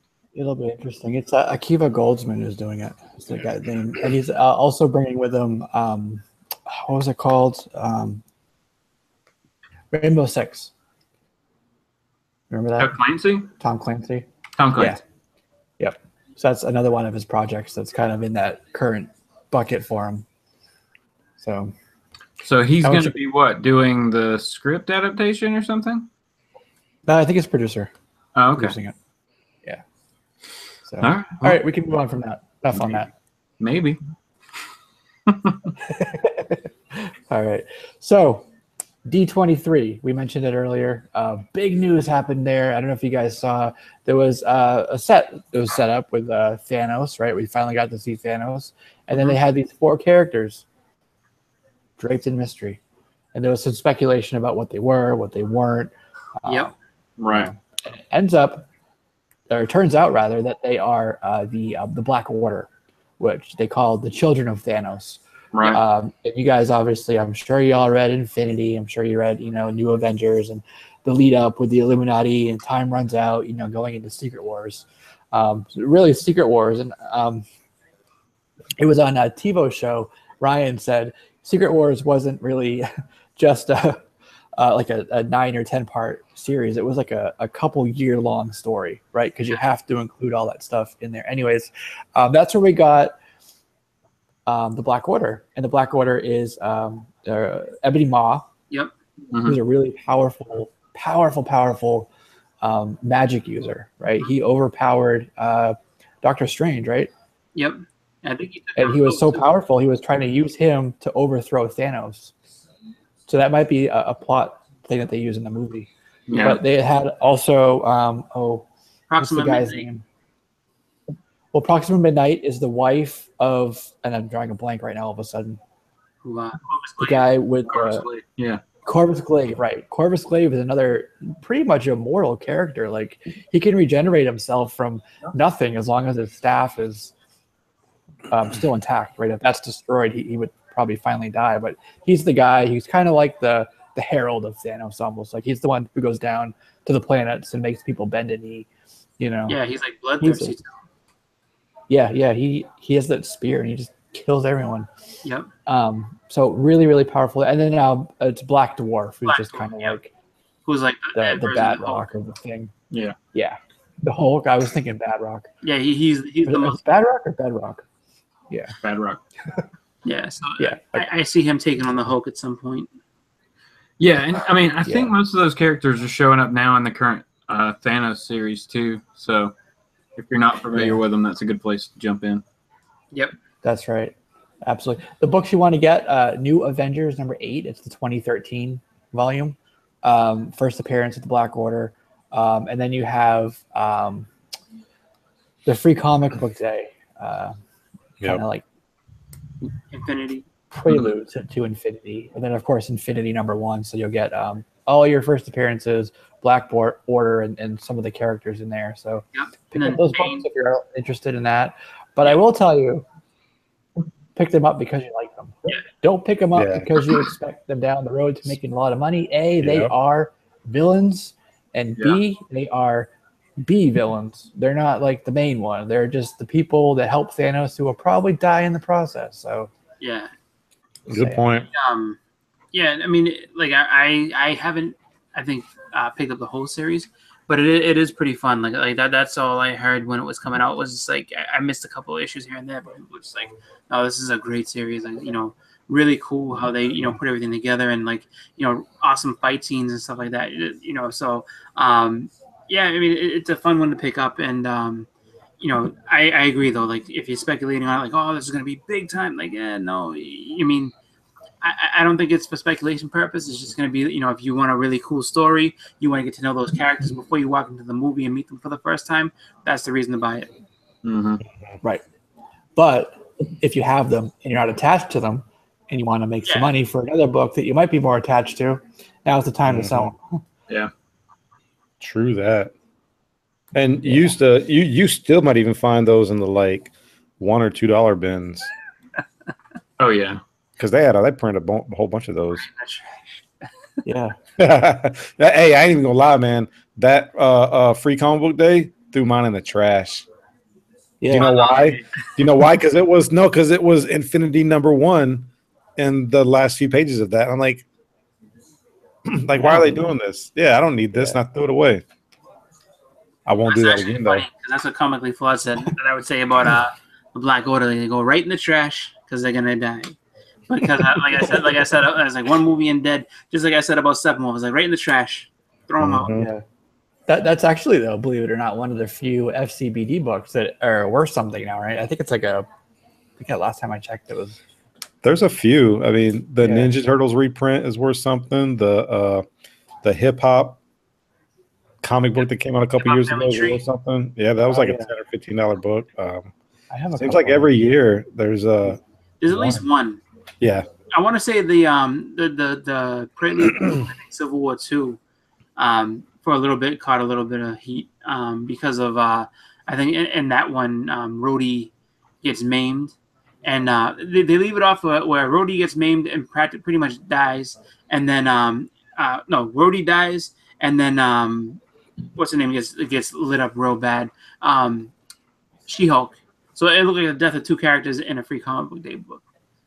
So, but I don't know if it still has anything. I mean, people now are probably selling it for 50 cents because Civil War II didn't do so hot. So.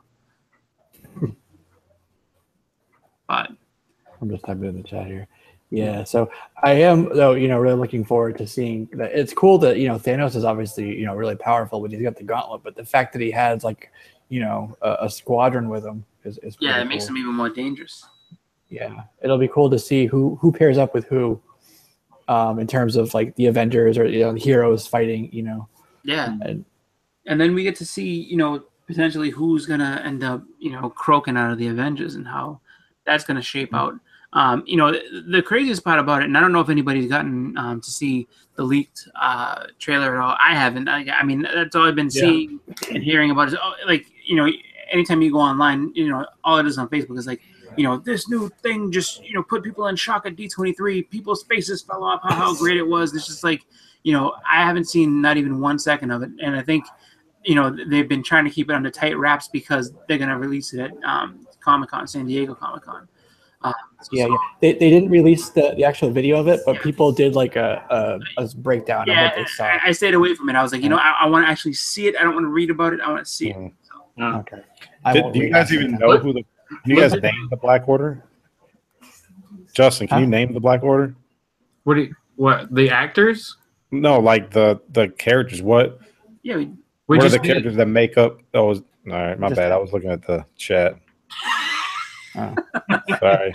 He's like, we did Black Dwarf, Proxima Midnight, Ebony Maw, Corvus Glaive, and Corvus Glaive. Oh, okay. Don't know who any of those people are. But, all right. Okay, pick up the books and read Sorry about that. No, you're good. But I mean, that's another thing I haven't heard. I mean, they've kept it under wraps thus far. Don't you think they're probably going to show up at some point in Infinity War 1?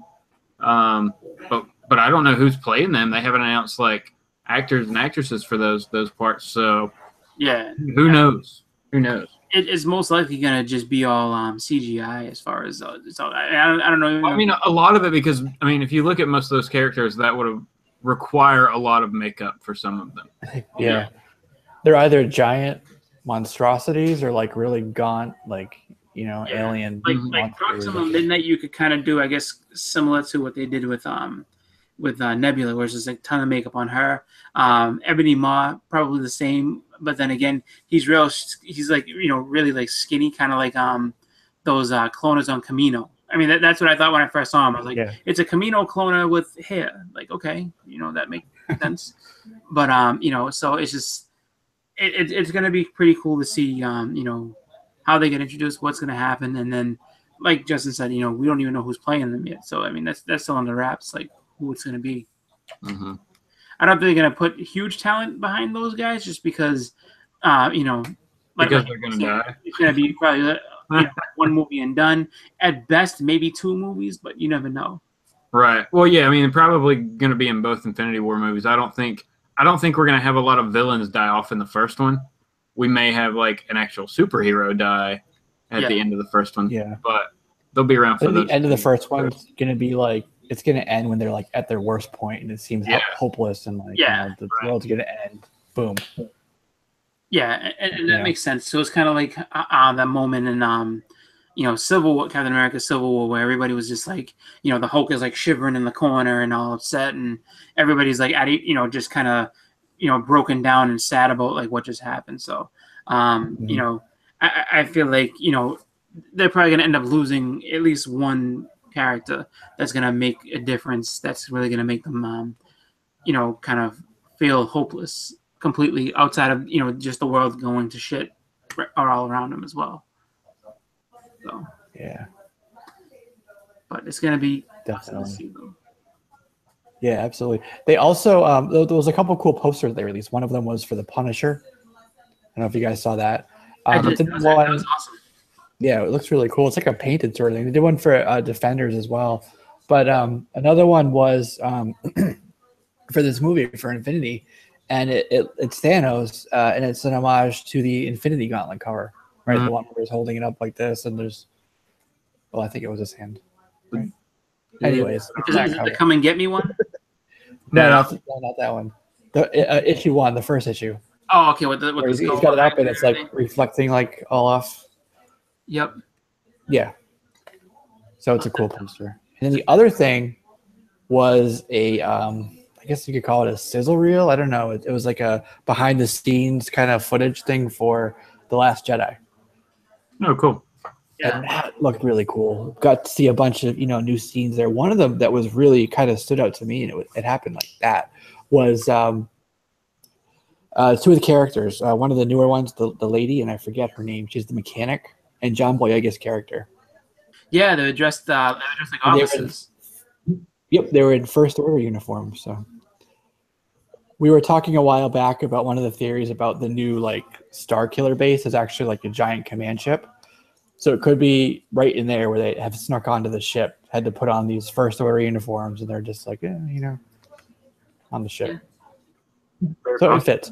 But I thought that, kind of was pretty neat. Unless the theory is true that he's actually a traitor sent to infiltrate, the rebellion, I guess. I mean, it could be true that, they let him. But, I mean, I can't really. I wouldn't give too much, I guess, faith in that, just because the fact is, why would you let yourself get almost chopped in half, by a Sith Lord or an apprentice of a Sith Lord to, prove that, you're the king of the spies? Like, why not just kind of like, oh, Rey, you fight him. I'm going to go over here and make sure that, Han Solo doesn't get away. That's right. Yeah. All right. Yeah. So a lot of cool stuff there. Another cool thing that, well, it's debatable.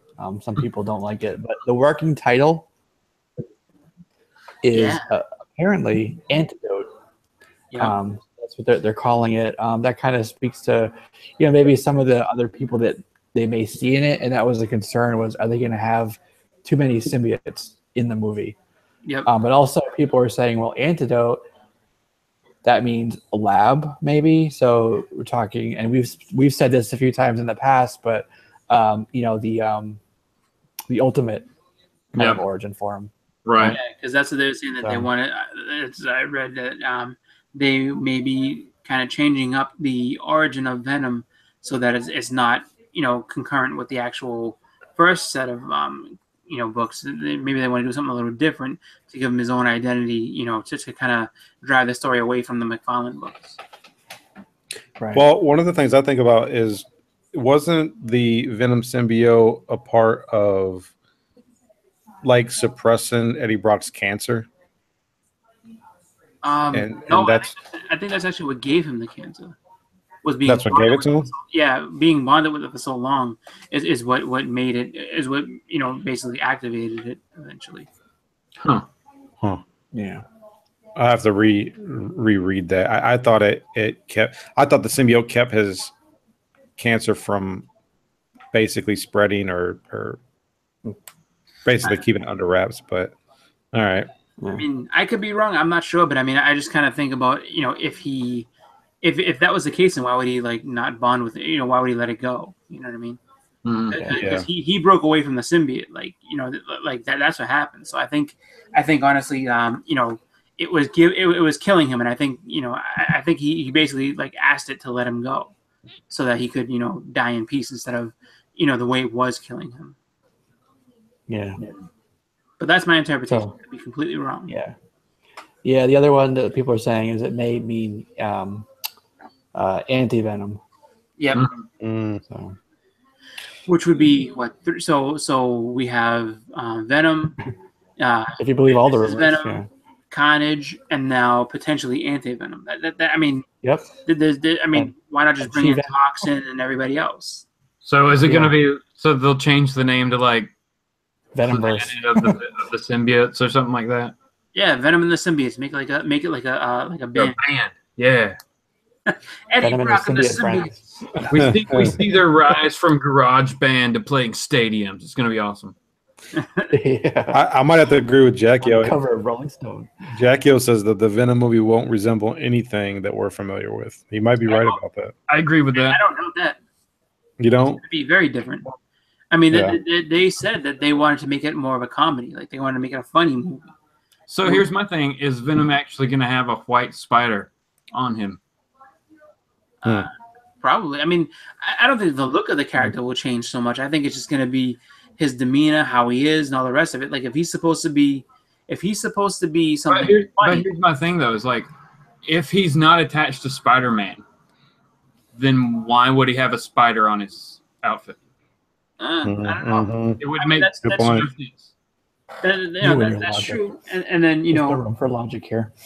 Yeah, no, I mean that does make sense. Like, because then, what would his powers even be? Would he even be with webs and like what would the symbiote have learned in order to make him into the character that he is? So yeah, I mean that makes a lot of sense, I guess. I mean, maybe they'll skip past that part and be like, no, he was on Spider-Man at one point, or they'll make up some type of reasoning for him being, having the spider and everything just without having Spider-Man in the movie, I guess.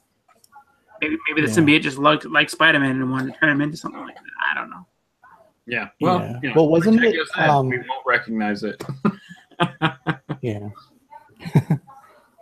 They could do something where it wasn't a lab and they were using spider venom, and that same spider, that same lab experiment was the one that bit Parker and it also bit him. Well, but if you look at Carnage, Carnage doesn't have any Spider-Man. Carnage doesn't have any kind of symbol on his. But Carnage is a spawn of the Venom symbiote, so it basically, I mean, that's why it became a spider-like creature, because it knew from the original because it was just leftover residue that went on to Cletus Cassidy, and then it was like, oh, like this is Carnage, like this is how it is, So I read somewhere recently. I don't know if you guys posted up. I apologize if I forget, but they were saying that the Venom is going to, in the comic books from Marvel, they're going to continue or pick up with Lethal Protector. So like 152 or 153 is going to basically be like the continuation of Lethal Protector. Really? Am I mistaken, or anybody familiar with that or no? I have no idea. Don't know. Yeah, I thought I read that somewhere. I thought somebody posted that on a Facebook page. I have to try to find that too. Yeah. Jeez. Yeah. Craziness. A lot of rumors going around, and I got a couple more to share. That's another segue. So the rumor is for Shazam that it's going to start filming next year in 2018, and also I think we've talked about this in the past that Black Adam, so The Rock or Dwayne Johnson's not going to be in this one. Yeah. Really? They're saying. But he's still going to be Black Adam, right? Yeah. Still Black Adam, right? But just not in Shazam. Yeah. I believe what they were trying to do was a separate Black Adam movie, is what I remember them saying. Yep. Yeah. Mm-hmm. Yeah, exactly. Like they had announced that a while ago that they want to do a standalone Black Adam movie. Yeah. I want to see him go against Superman, though, honestly. Well, that's what they were saying. Yeah. That's what people are speculating that, like, the next Man of Steel movie, that Black Adam will be the villain. And I mean, potentially he won't go in the trash. He'll just, fight Superman, and maybe live to fight another day, and then meet up with Shazam or whatever.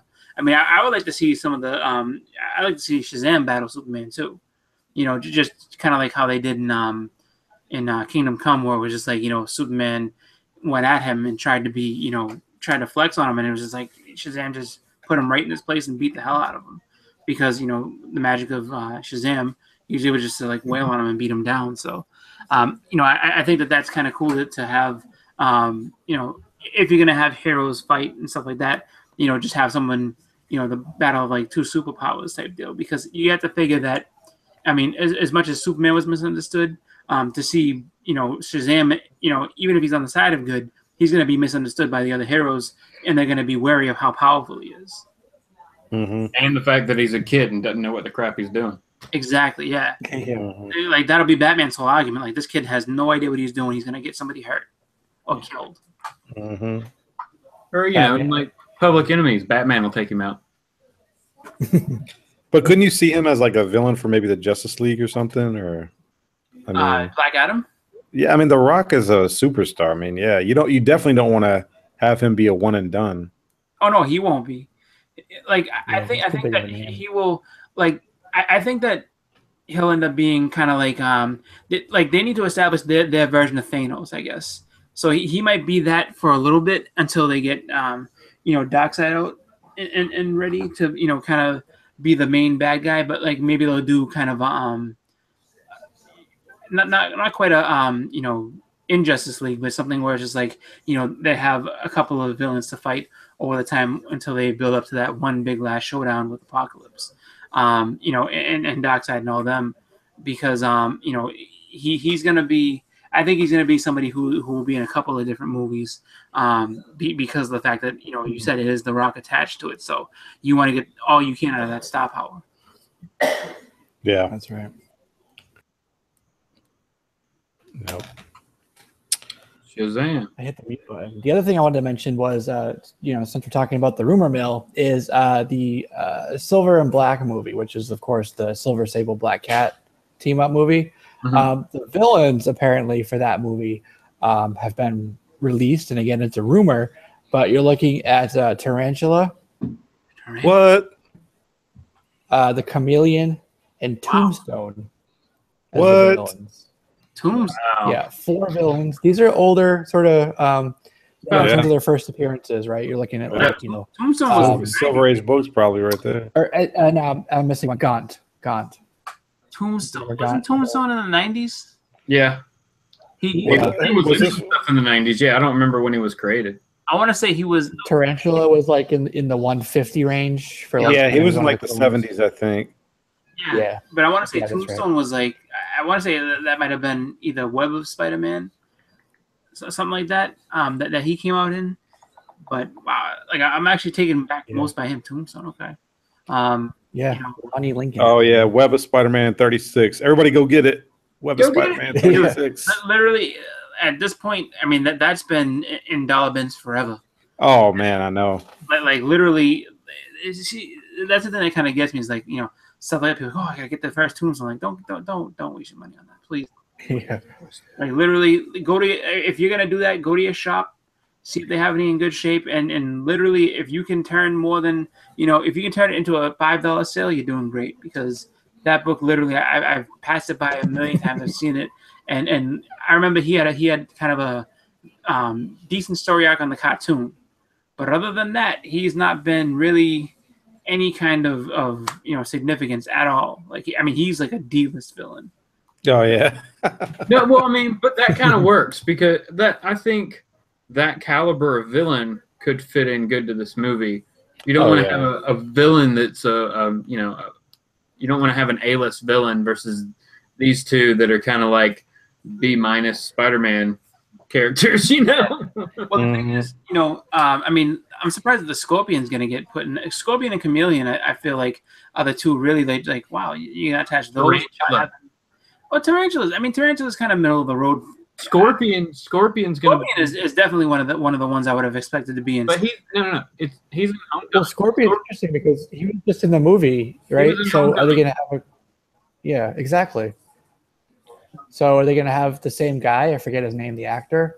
Well, they'd have to have a completely different guy play him because it's not supposed to be connected to the MCU. Exactly. If they use that same guy, there would be that thread that connects it. So yeah. So I don't know. I just feel like him and Chameleon are definitely, kind of out of place, being like, these are the, because they're not throwaway. Those two aren't throwaway villains. The other ones, I mean, I don't know if I consider Tarantula to be a throwaway villain, but the other one's definitely a throwaways. Like they're not anything spectacular, but but yeah, I mean, I'll say they're all throwaway.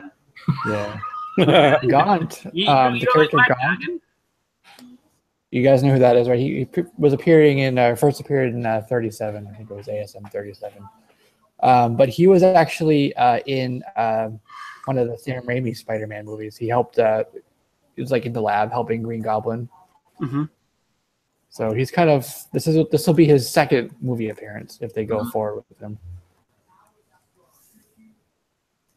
What about? So that is the rumors. The other thing I wanted to mention briefly, and then I guess like two things maybe, and then we can get to the books because we're getting on to the time here. But Universal is going to be adapting Matt Kindt's Mind Management. Okay.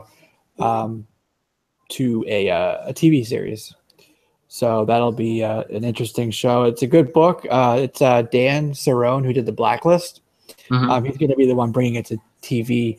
If you're not familiar with it, basically it just follows this guy who writes true crime books. He finds out something that happens with an airline flight, and there's like he gets into like the spy realm, and there's like secret agents and stuff.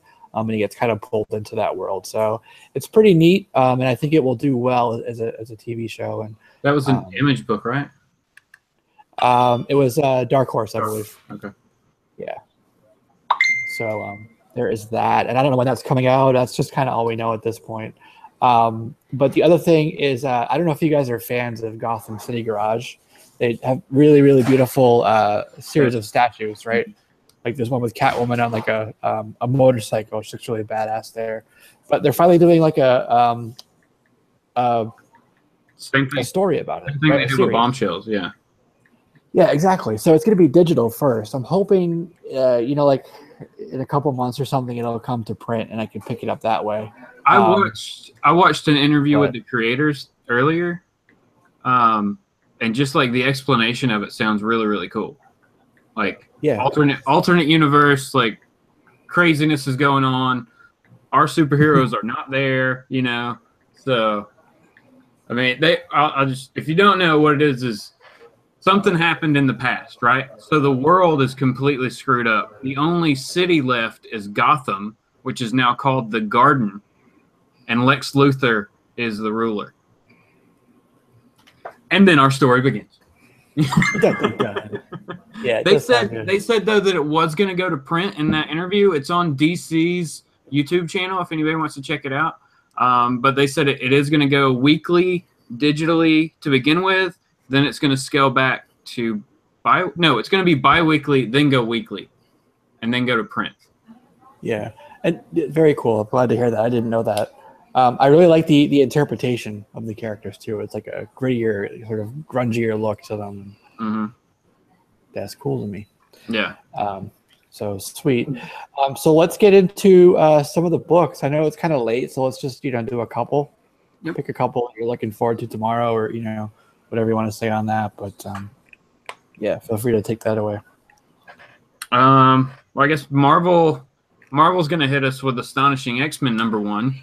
So we'll see if they get this X title good. They've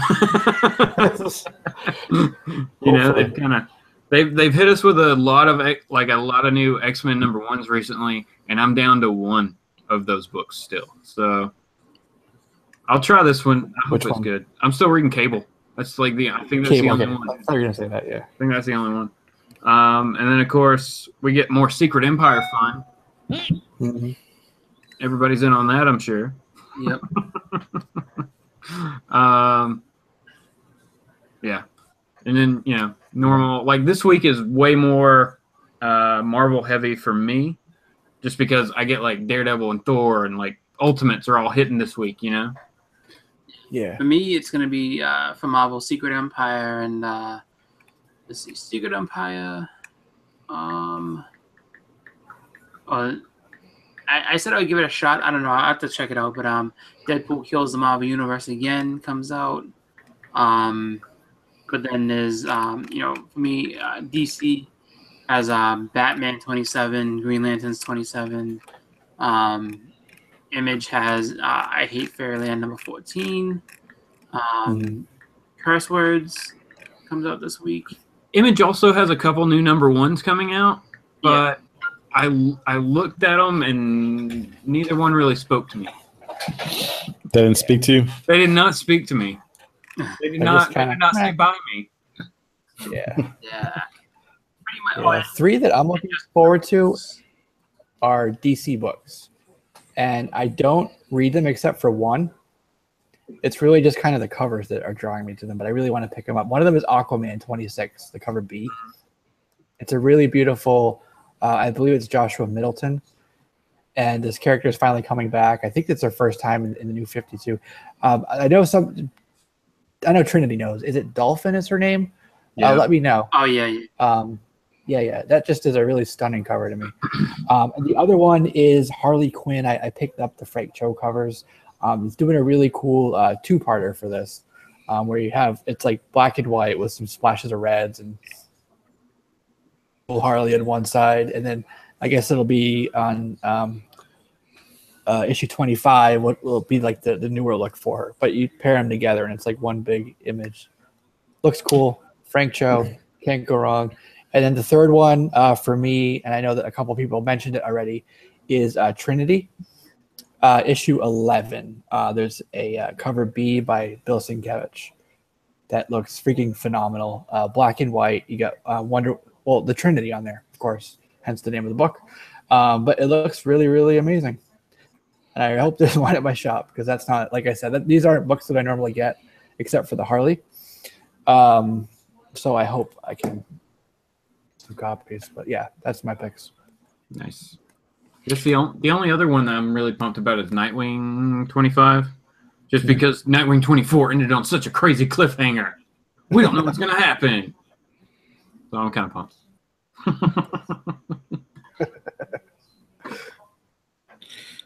I am looking forward to getting the Harley Quinn. I thought I read somewhere, it could have been comicbook.com, not sure. Where I think we're going to get like are we going to get like an origin story of Harley or her parents or siblings or something like that in this issue? Don't know.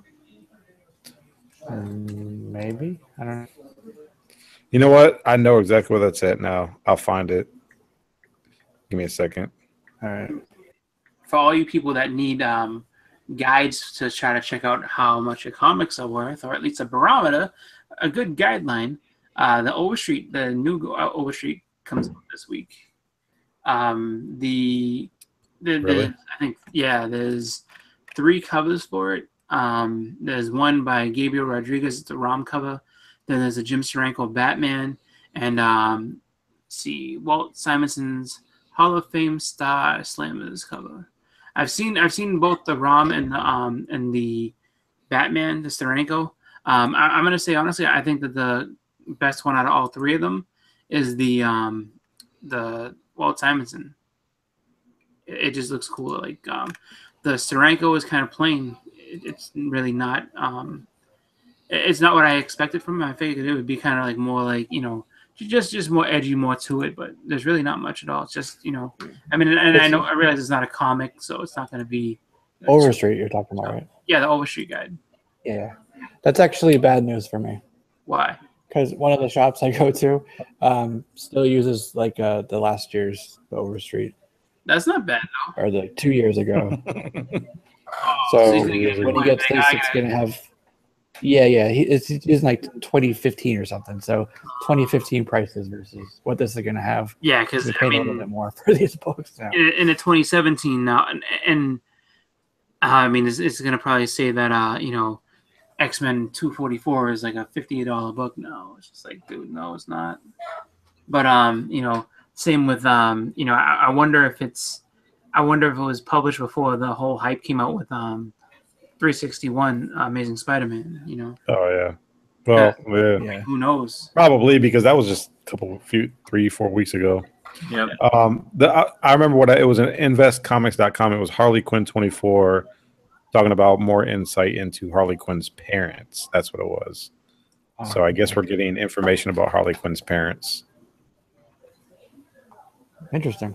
Nice. Oh, That'll be a good read. And for those Harley fans, that Gotham City Garage, Harley isn't created by the Joker. Harley creates the Joker. What? Exactly. Gotta check it out. I think one other cool thing, I don't think we mentioned it, but Stan Lee got a star on the Hollywood Walk of Fame. Yes. Yep. We completely skipped over it, but yes, Stan is now immortalized on the strip, so that's pretty cool. You know, you can go by and say, "Hey, take a picture with his Walk of Fame." That's right. I'm cool curious. Do they ever replace people? Like, all right, you've been here long enough. Get up. You know, take you out and put somebody else in, just because the Walk of Fame is going to be pretty long now. I mean, they keep adding people every years. It goes around blocks and blocks and blocks.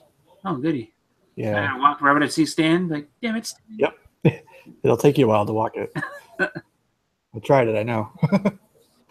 Yeah. All right, guys. Well, you know what? It's getting kind of late, so we're just going to go ahead and say have a good night. Any final thoughts you want to say before we go ahead and shut this shit down? Man, just thanks for everybody who showed up in the chat. It's been going like crazy. Yeah, it was fun. Thanks for keeping us entertained while we entertain you. And everybody have a great, comic book day tomorrow. Get some good stuff. Get a back issue if you can. That's my, motto. And everybody have a good week. Cool. All right. So I will say, San Diego Comic-Con's coming up. You guys, there's going to be a lot of news, a lot of stuff. I did put up on Comic Book, the website, a list of all of the panels and presentations for each of the days, the times, where they are. But even if you're not going to be there, you can kind of get like, okay, the Marvel cinematic presentation is going to be, at 2:30 today. So maybe I should start looking at some news feeds and see what comes up for that. So, I'm obviously not going to be there, but that might be something I do. So that's a good way to get some news as it comes out.